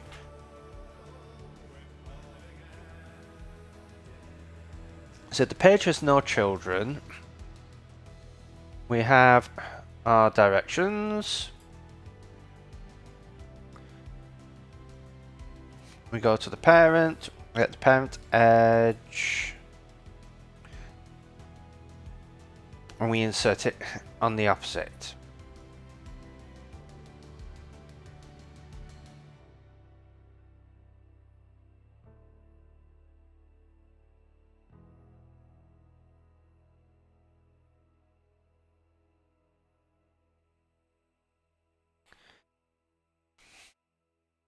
And then we go through all pages in the canvas. If the frames intersect,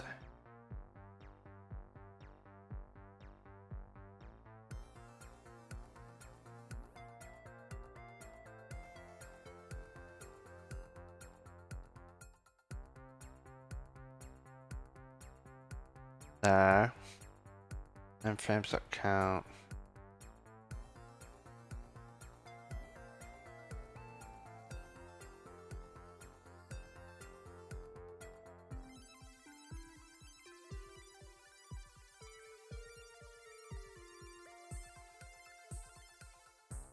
So we find the appropriate size. So that is for no children.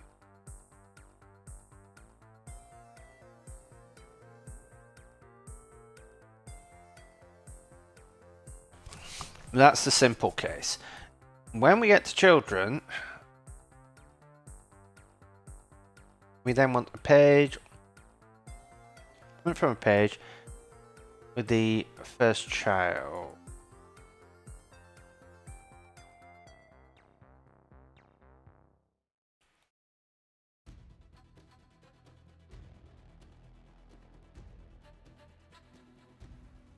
Get the direction of the child page from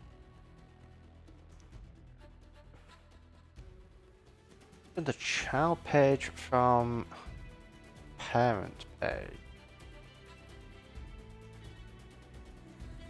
Why do we do it from the parent page and not from...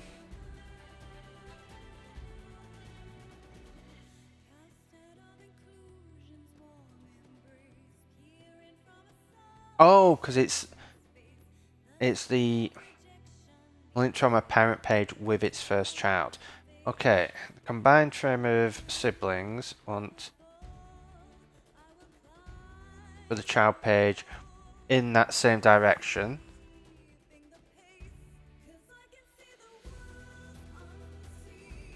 I'm gonna do a bunch of Delta stuff.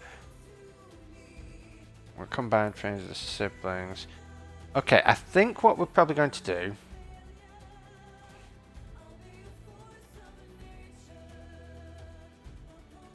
is going to rewrite this from scratch.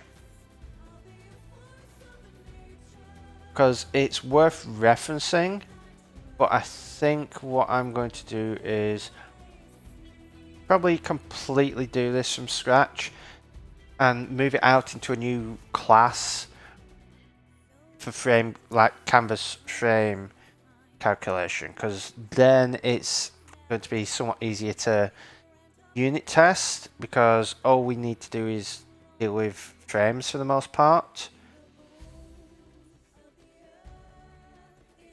Then we can have all of our intersections, because what we want to do is work out all of our candidate locations and then eliminate them one by one and then end up with the best option.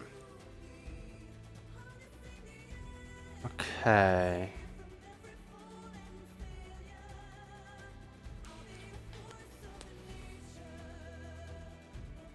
So I think for that, so I'm going to give you the option, chat, because for that's going to require a lot of unit testing. And that is probably something where I'm going to want to write all of the unit tests offline. Because that's kind of boring, me writing out a bunch of unit tests. I can maybe write out all the stubs so that we can work through together what actually we'll implement. But actually filling out the tests, probably want to do online. So, but the option is yours. Would you like me to go through with this and start working on the unit tests on stream? Or would you like me to work on something else? Looking at what else we have.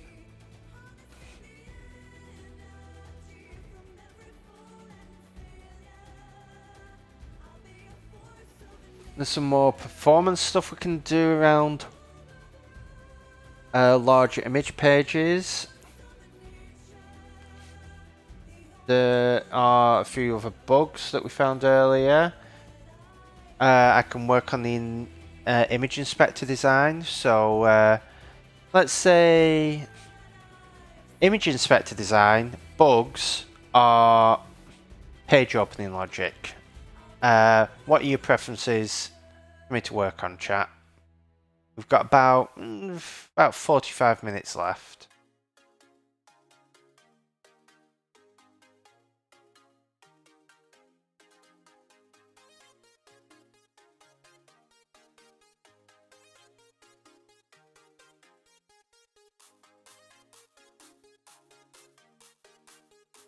Okay, so we've got a vote for image inspector.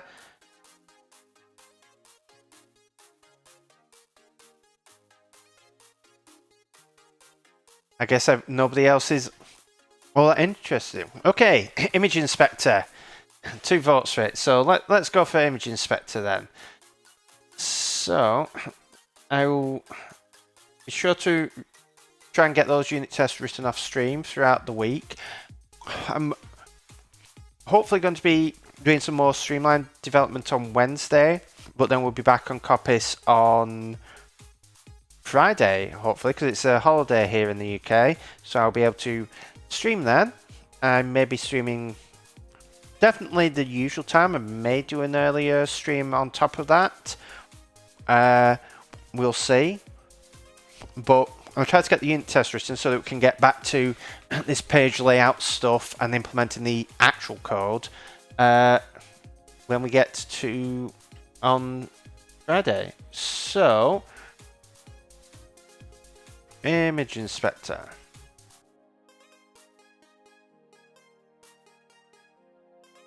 Let's open this up and let's take a look. Because I had an idea for how I want this to work. So we have a stack view here, but what I actually want to do is let's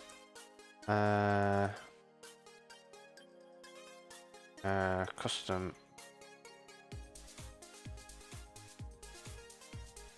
let's add another view in.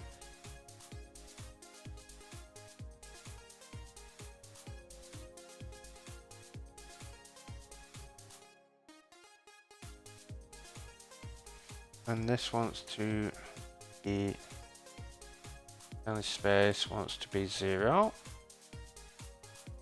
That for now. Oh, your trailing space wants to be 0.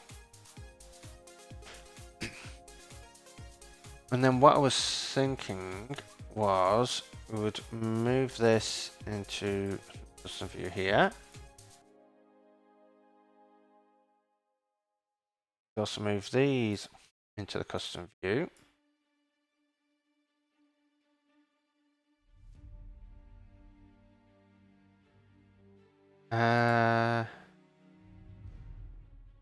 Actually, let's do that. I think I know. I don't want that to be a custom view. What I actually want is a horizontal stack view.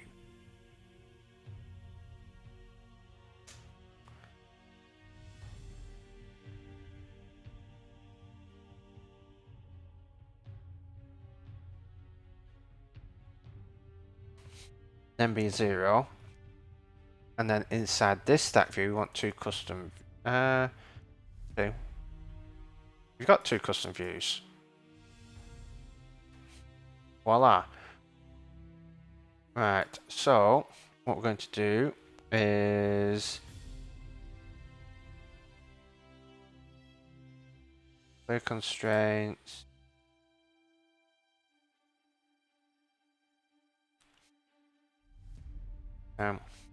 Each of these are going to clear constraints.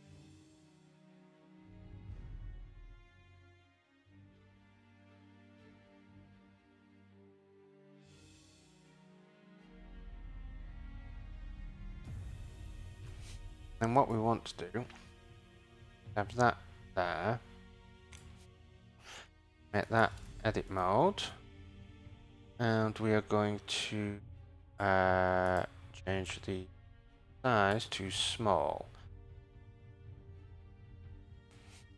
Center it. That is going to be centered horizontally.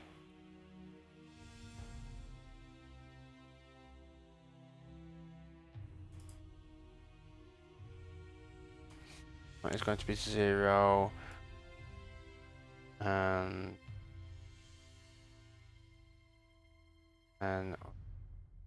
that to vertical standard spacing.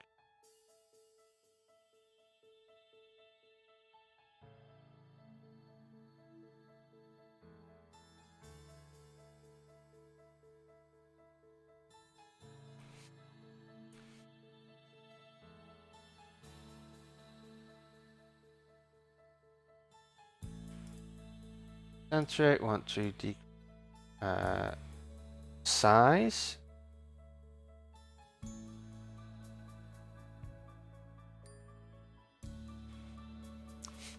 That's going to be white, because that is tall as well. I don't know why it made them so tall. 0, 0.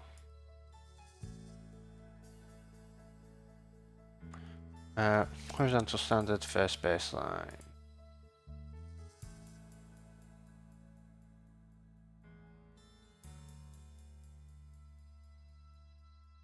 I'm going to horizontally center in container. And first baseline there. This is going to be 0 points to the end there. What I want to do with this is we don't want to fill what equals spacing.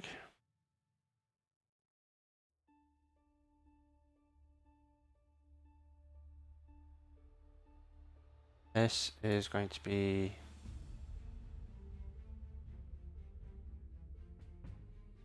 fix the width and do 0, 0.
Hit it when it's fit.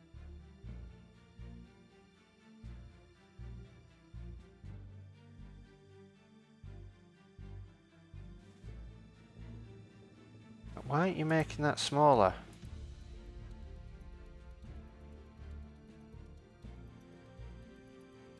That view needs X position or width. Well, it's width.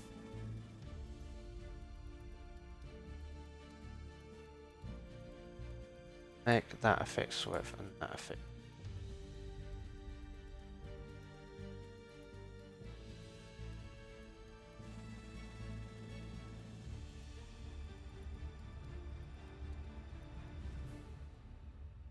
Okay.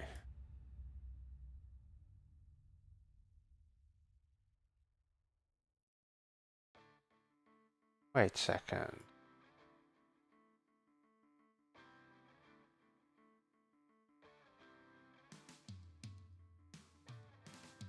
There we go.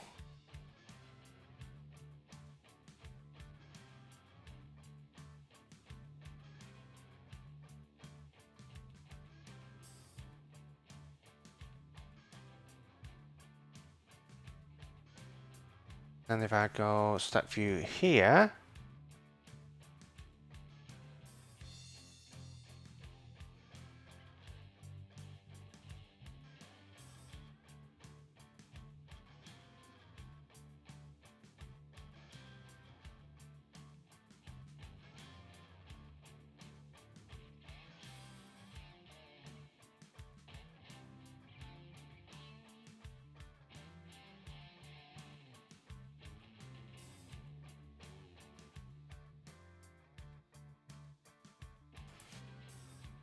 okay, and then in this stack view, we want to have the spacing be 20.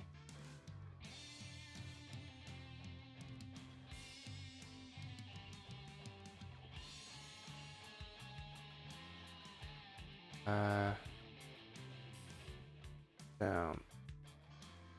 Okay. One thing I am going to take a quick look at is Canvas Page Inspector. What is... Right, so we do 4 points, not 8. So if I change that 4,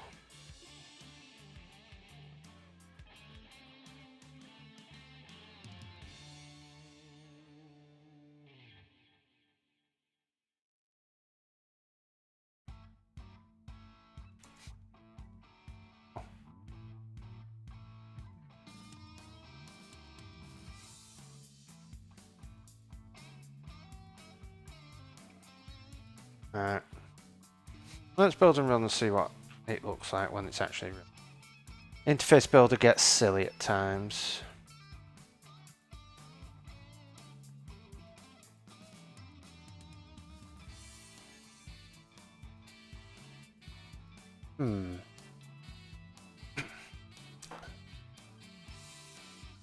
I have an idea with the left and right. Because having them as separate buttons doesn't really work. So what we're going to do is use a segmented control. Just like this. So we have rotate right, we have rotate left. However, our segmented control is going to work slightly differently.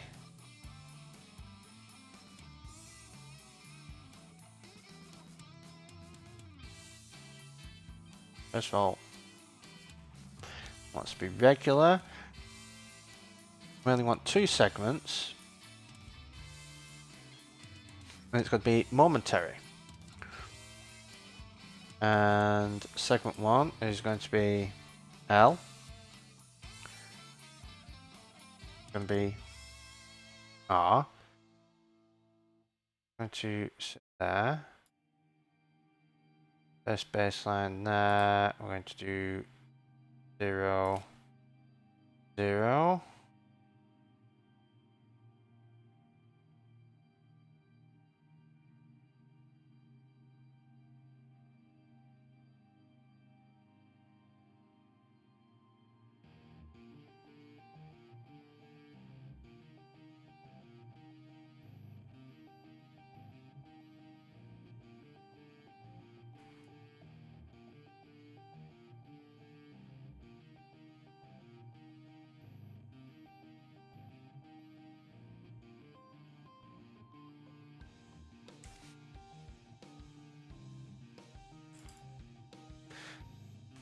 There we go. That looks better because now you've got a single control there.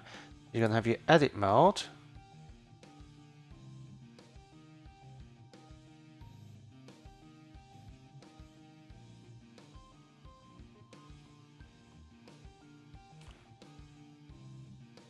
And then we're going to have rotate.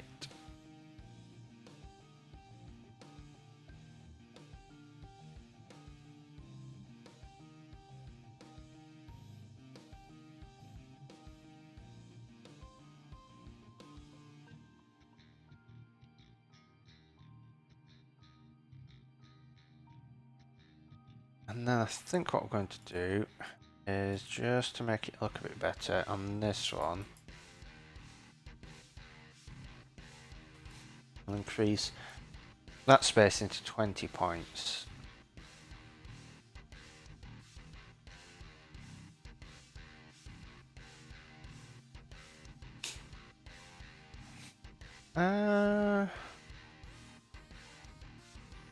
Points maybe a bit much. Maybe 16.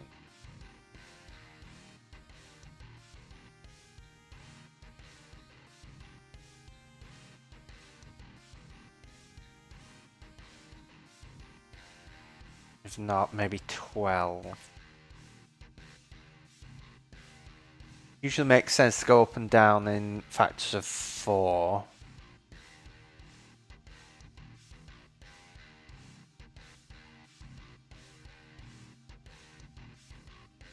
That looks alright.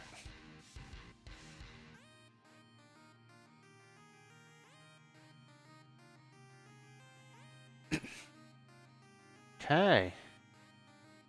At some point I really would like to go through and do some major redesigns for all of this. Like, I may end up stopping making it resizable because it doesn't resize that much. If you do it fixed width, we can be a lot more particular with the sizing of things. Because like the ones I'm most proud of are the font and the paragraph inspector. The link one is also fine. Page layout's okay, but these ones are iffy, and it's because you have to have the titles and stuff on. So what I would like to do is basically go through at some point with all of these inspectors and basically just redesign the whole lot. And maybe that is something that I do towards the end of the year. Right, in the third release. Though it's not high priority because they work fine. It's just they don't feel quite right, and they don't always feel cohesive. And I'd like to create a more cohesive design for all of them. So next, so we've got all that. So the next thing we're going to want to do is stick some icons in. So let's go looking for some SF symbols.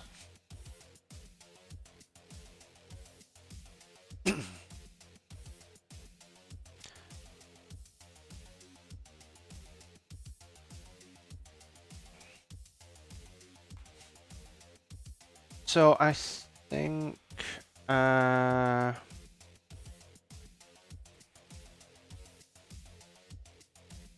I think we'll go for rotate left fill, rotate right fill.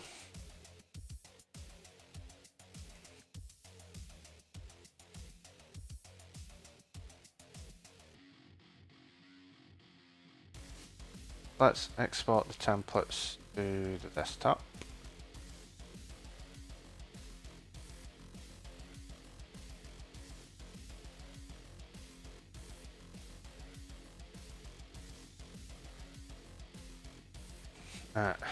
So for crop, we have this here.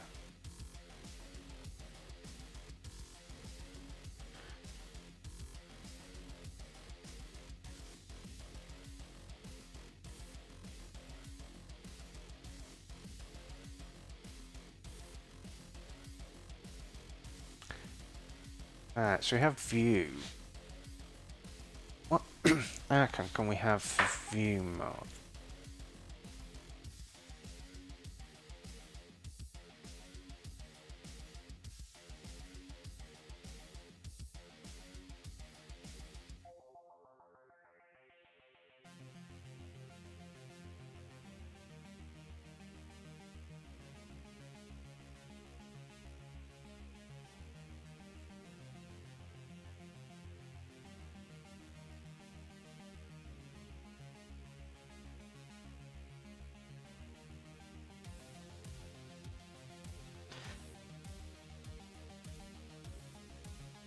Maybe we want the photo mode because...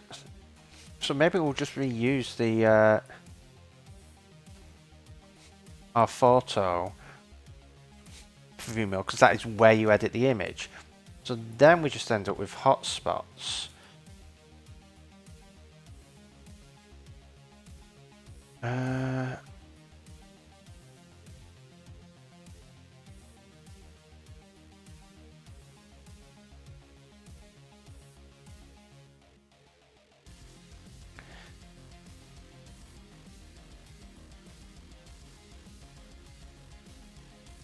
So the question is, do we use a link to signify linking?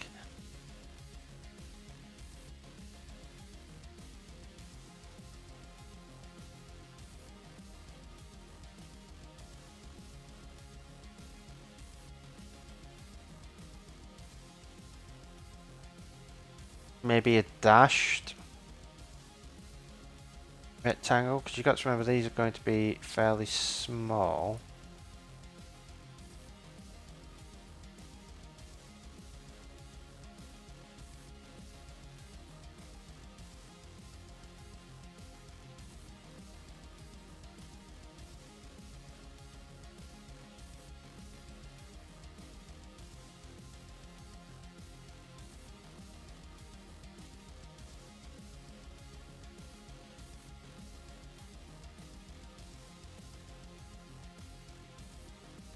Maybe we just want to use a link.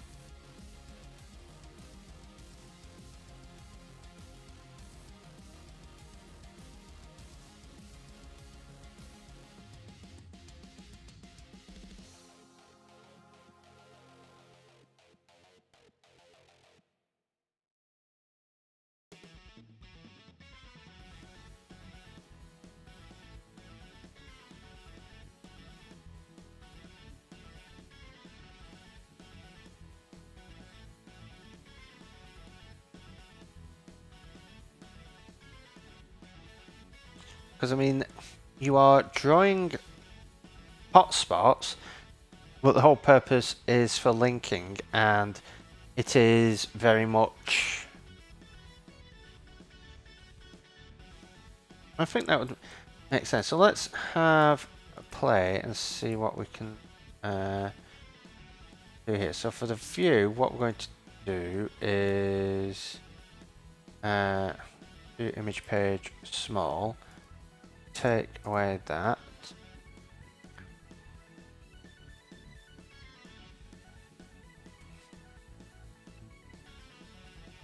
This we're going to do link small, take away that.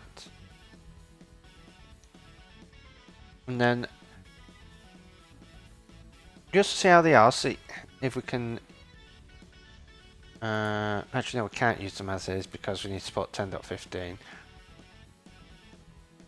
But just to see how it looks, let's throw in our symbols here.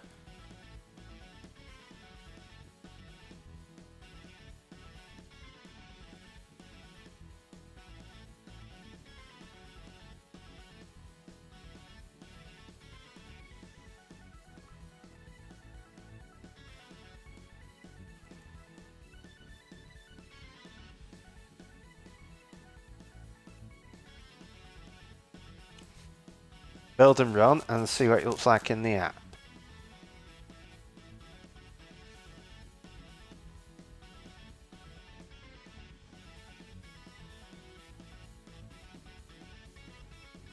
I think once we stick some tooltips on, that to me seems pretty obvious. Image mode, crop mode, linking mode. That seems fairly obvious. We'll need to look into the inspect thing there. But yeah, that seems okay to me.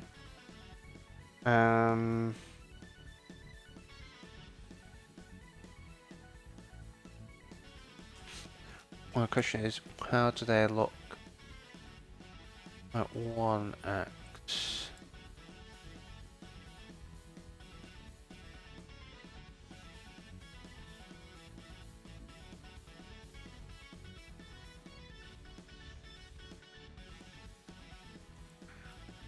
Not particularly great.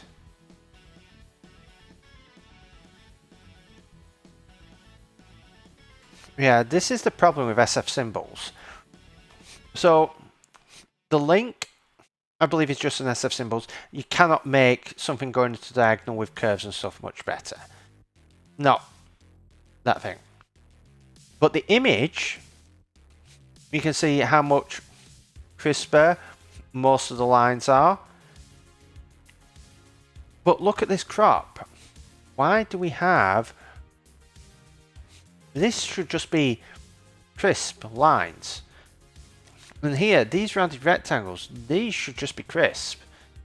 But because they're designed as fonts, not as icons, it's effectively like glorified wingdings. It is just a bunch of font symbols, which is great for if you're infinitely scaling, but is not particularly great for icons, especially considering those icons are almost always going to be shown at a few particular sizes.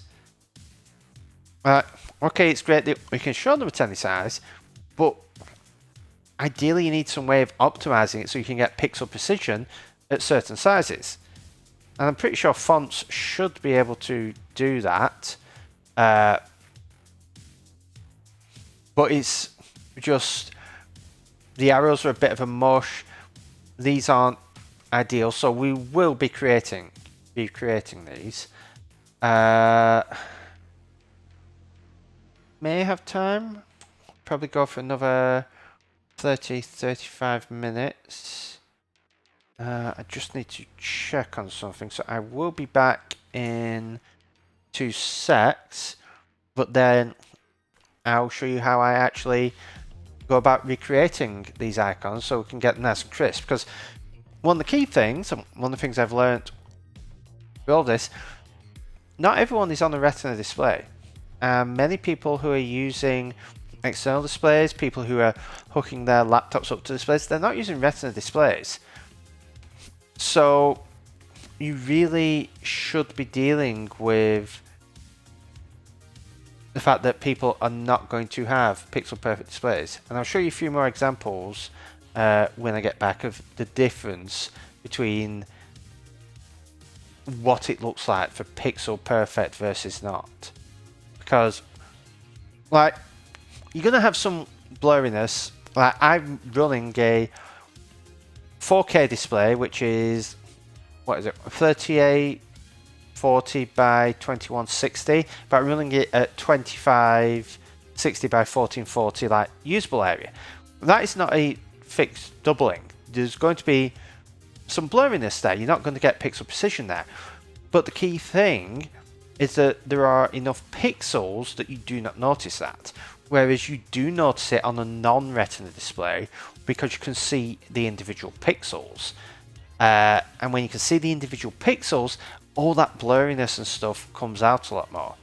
Whereas I can just about see the blurriness of certain things on a Retina display with SF symbols, but it is far less necessary.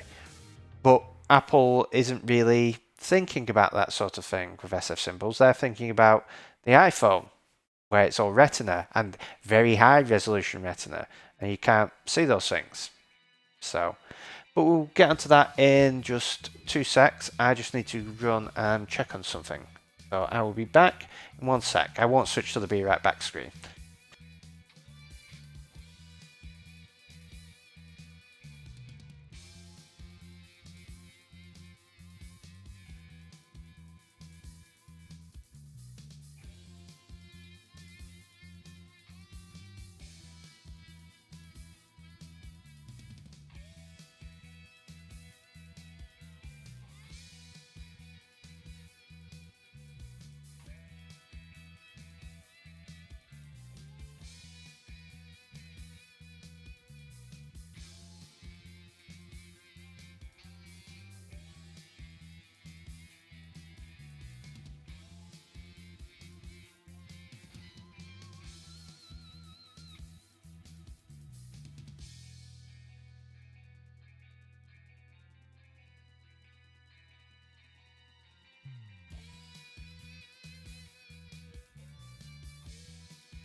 Okay, back again.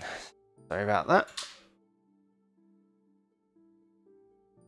So let's have a look into these. So what I usually do is first I open Affinity Designer.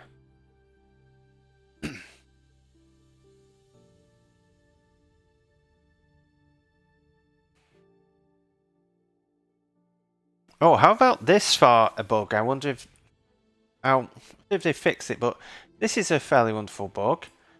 If I want to create a new document, Command New. If I hit Command W, what was behind saved. Do Command W again. Behind is gone.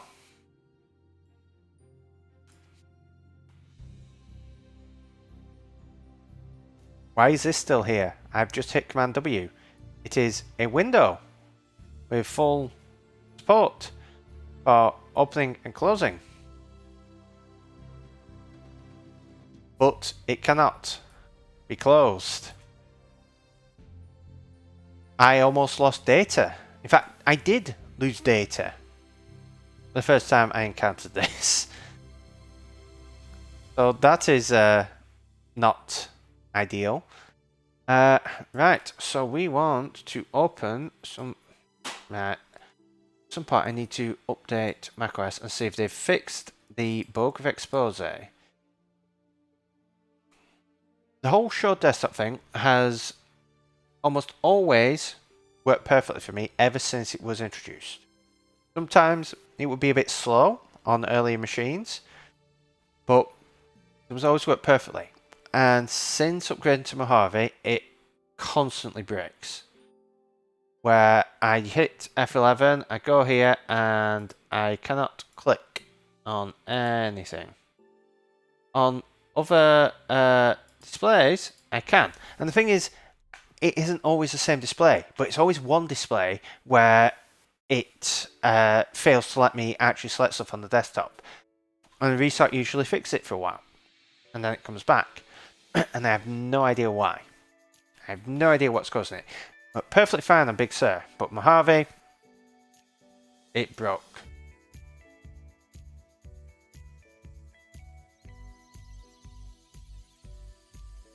Alright, what we're going to do is here. Got link. I'm going to create a new layer, and I'm still using learning to how to use Affinity Designer. It's a nice app, and it's fairly cheap, but I'm not really used to it. I'm used to Adobe Illustrator. But the thing is, I was paying like £600 a year for Creative Cloud, but I was only really using Photoshop and a bit of Illustrator and all the various fonts and stuff like that. And in the end, I realized for what I use Illustrator for, I might as well check out Affinity Designer, see if I can use that, and then just switch to the Photoshop only package. Or technically it's Photoshop and Lightroom, because that is £10 a month, which is a lot more reasonable for the amount of time that I use Photoshop for. And Photoshop is a lot harder for me to replace because I'm that used to it, because I've been using it over half my life now. But Illustrator is a bit easier to replace because I don't use it as much. But it's still getting used to some things in Affinity. And I don't think it's that any of them are wrong. I think it's just a case of it works differently. Anyway, let's paste this in here. What I want to do. Actually, we only really care about the 16.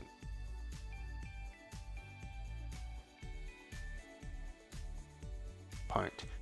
So I'm going to make this 32 point. And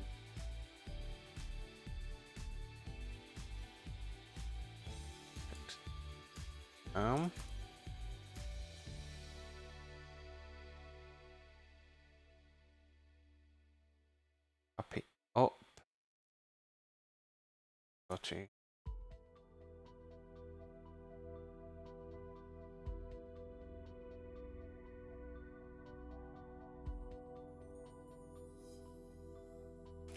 now, one thing that Affinity does very well, I remember where it is. Zoom mode, pixels, mode, retina.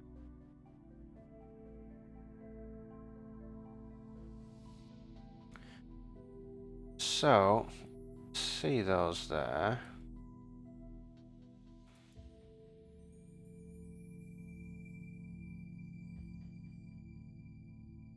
Oh, let's zoom in a bit.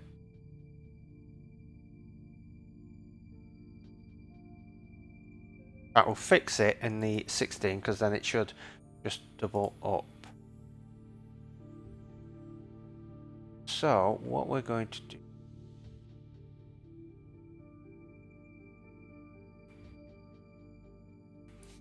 take that.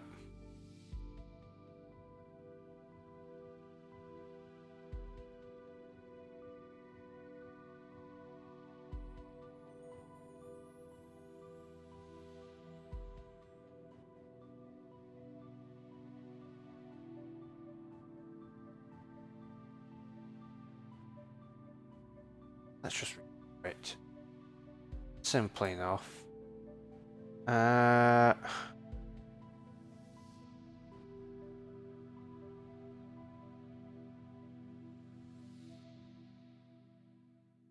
Point to there.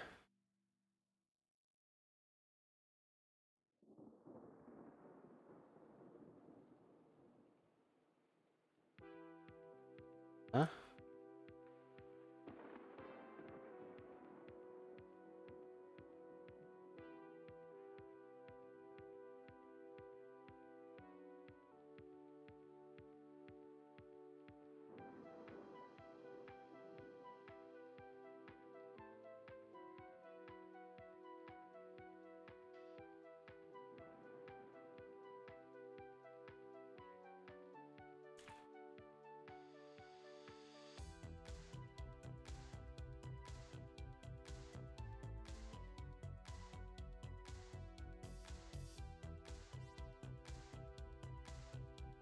Okay. And what we want to do on this curve is the stroke width needs to be right.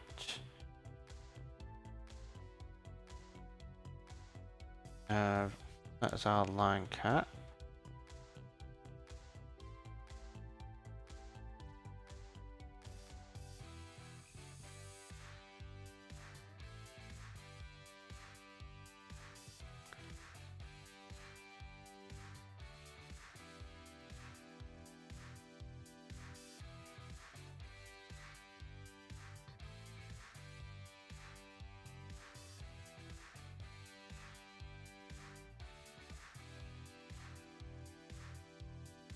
Mark point on the top.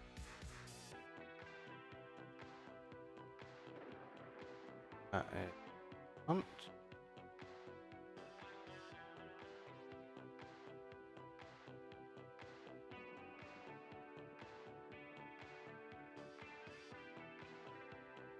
There we go. Isn't that a rather neat feature? Just being able to add a corner to it.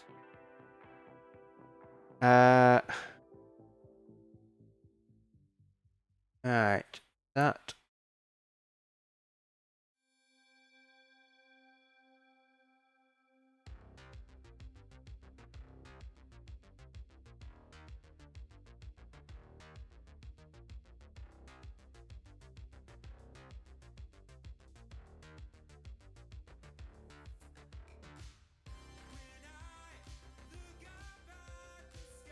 We can clean that up. Right.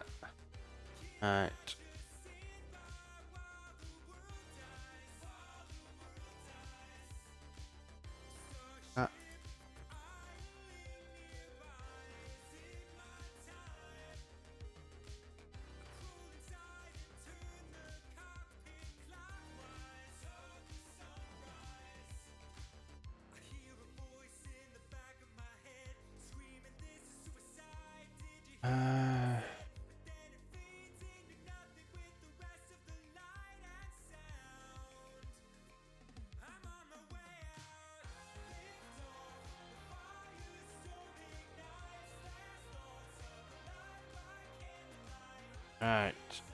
Want to copy. 8. No.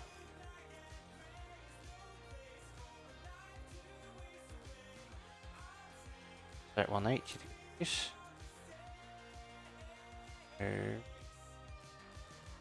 About there. And if we add that, and then if we zoom out, we're probably going to need to tweak some of this a bit more.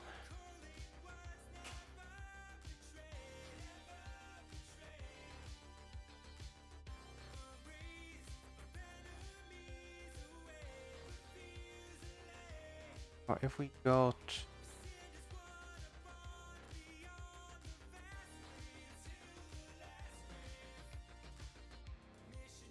shift that over there?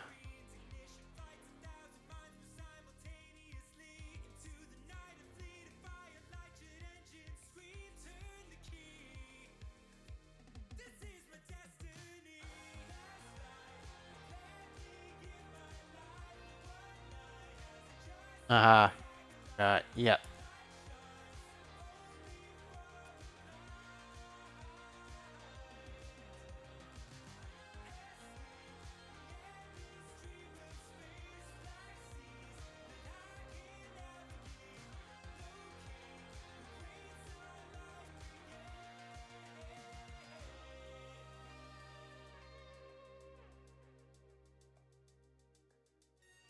One, two, three. 1, 2, 3.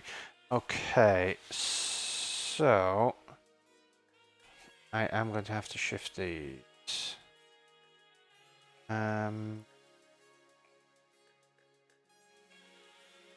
Shift that down to there.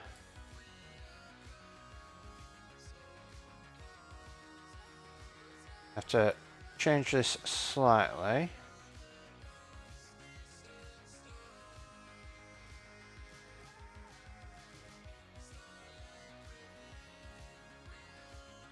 I'm going to look exactly the same.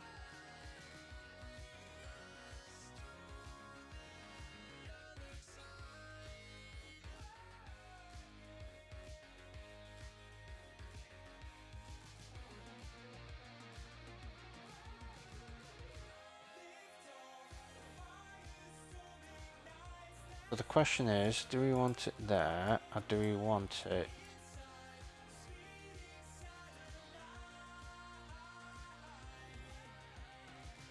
smaller with a taller tail?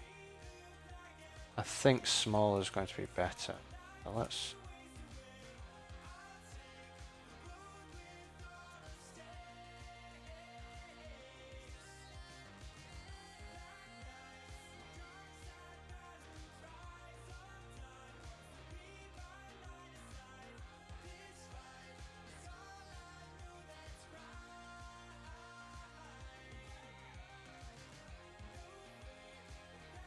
This is the problem.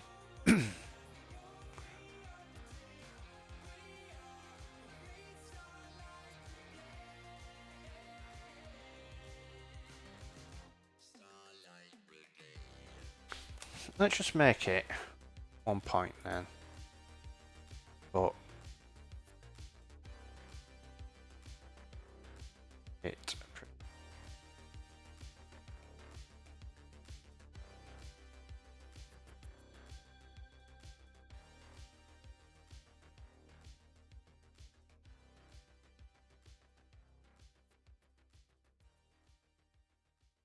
Point...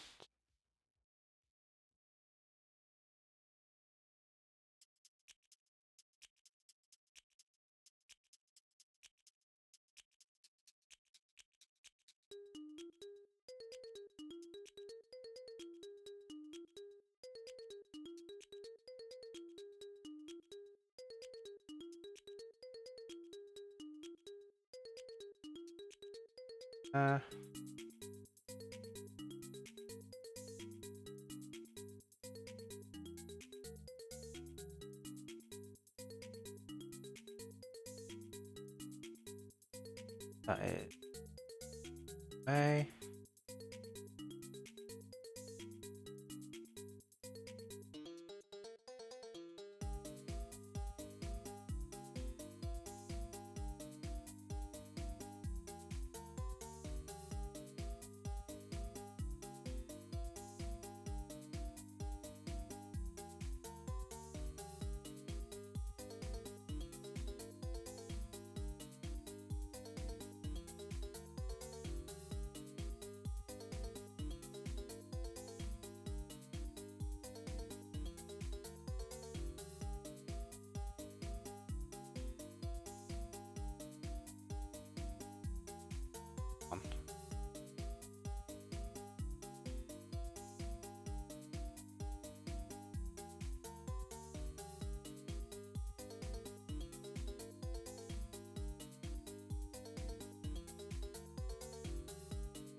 Alright. Got that there. If I do another one, came up to play same size. We like this. This should be, yeah.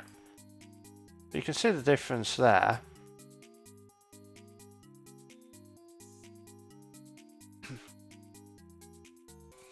That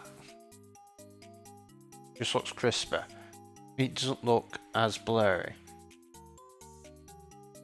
And see it better if I go to this. Well, you actually no, you can't see it on there because of compression stuff.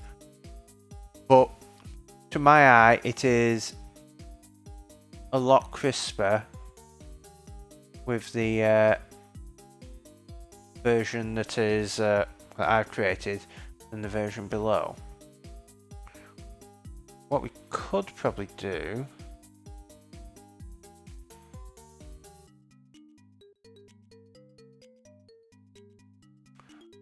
play.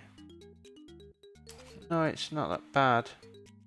I was thinking that it looks like the colours look a little jagged on here, but when you stick it on a non-retina display, they blend together better. So,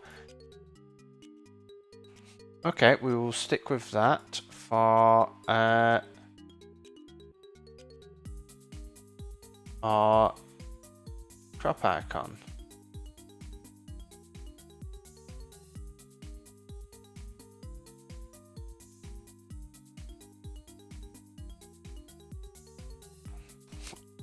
I mean, one thing you can see is just how crisp this is compared to how blurry this is, despite this having more pixels. So what we'll do is we'll group those.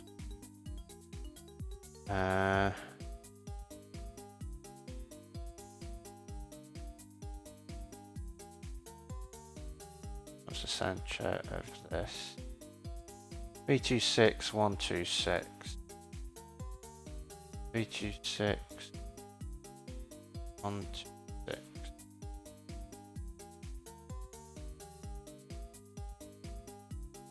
We'll increase this to 32.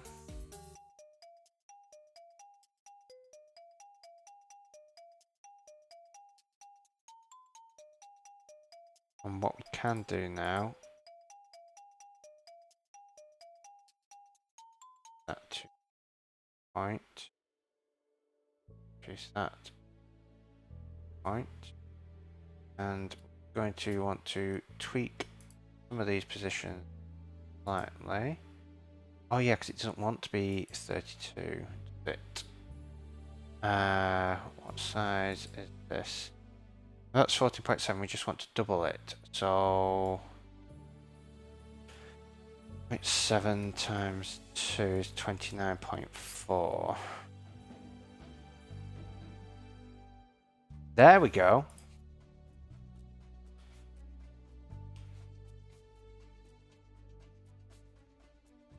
So blurry mess. Or crisp precision.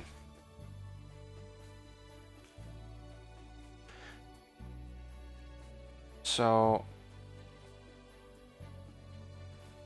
we have our crop done. Now, unfortunately, I am going to have to go. So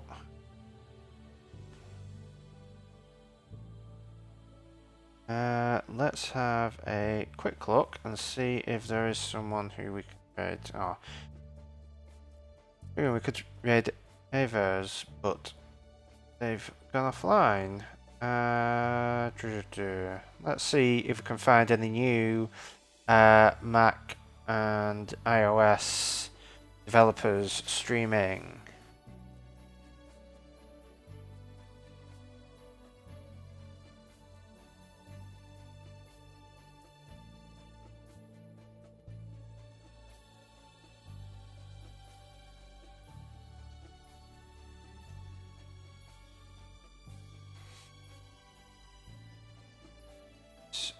as usual, it's mostly game developers.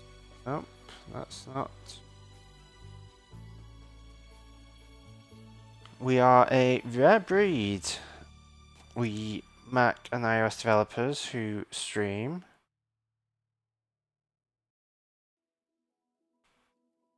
Game developers who stream, a dime a dozen. Mac and iOS developers who stream are very rare. They are special little unicorns.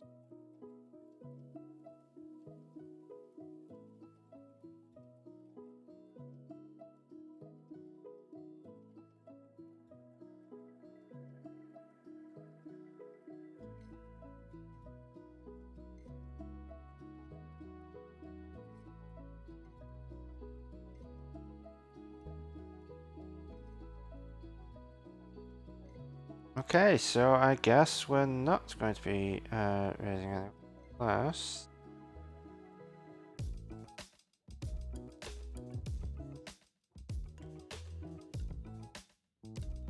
Nope.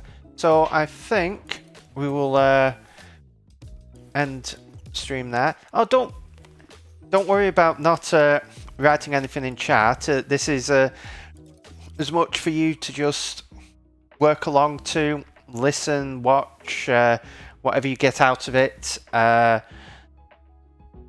If you just chat occasionally when I ask questions and stuff, or if you don't chat at all and you just want to lurk for the entire stream, however you want to watch is perfectly fine with me. It's just as long as people are enjoying it and are getting something out of the stream, then that's all that really matters. That's what makes me keep wanting to stream. So yeah, I think we'll call it there. What we'll do on Friday is try to get the other two icons done, which was, I mean, the square will be a lot simpler to do. The arrow will require a bit more work. So we will work on those, get the icons in and finish up the image inspector. And then we will work on the page layout. But things are progressing quite well. We're making our way through the stuff. I think over the course of the next 2 weeks, if we can get all the bugs and refinements done, that will give us a week or so to get all of the work done on our on the release stuff and how we actually go about doing all the marketing side of things. So yeah, it will be fun because this is the first release I'll have done on stream. I probably won't stream the actual release because there are various things that I need to do there that requires a bit more concentration than actually releasing, and requires things such as passwords and private keys and so on that I don't want to even remotely get accidentally shown on stream. But yeah, we will be hopefully streaming again on Wednesday, picking up as usual with our regular schedule this week. So Wednesday at 6 PM UK time, working a bit more on Streamline because that's been a bit neglected, but I want to get to the point where we can start adding actual pages in, actual tracks in. So we will get that, get started on there, get some tracks in, see if we can get them playing, and get some more of the UI and stuff built. So we'll see how far we can get with that. But until then, I hope you have a wonderful rest of your Monday, a wonderful start to your week, and as always, happy coding.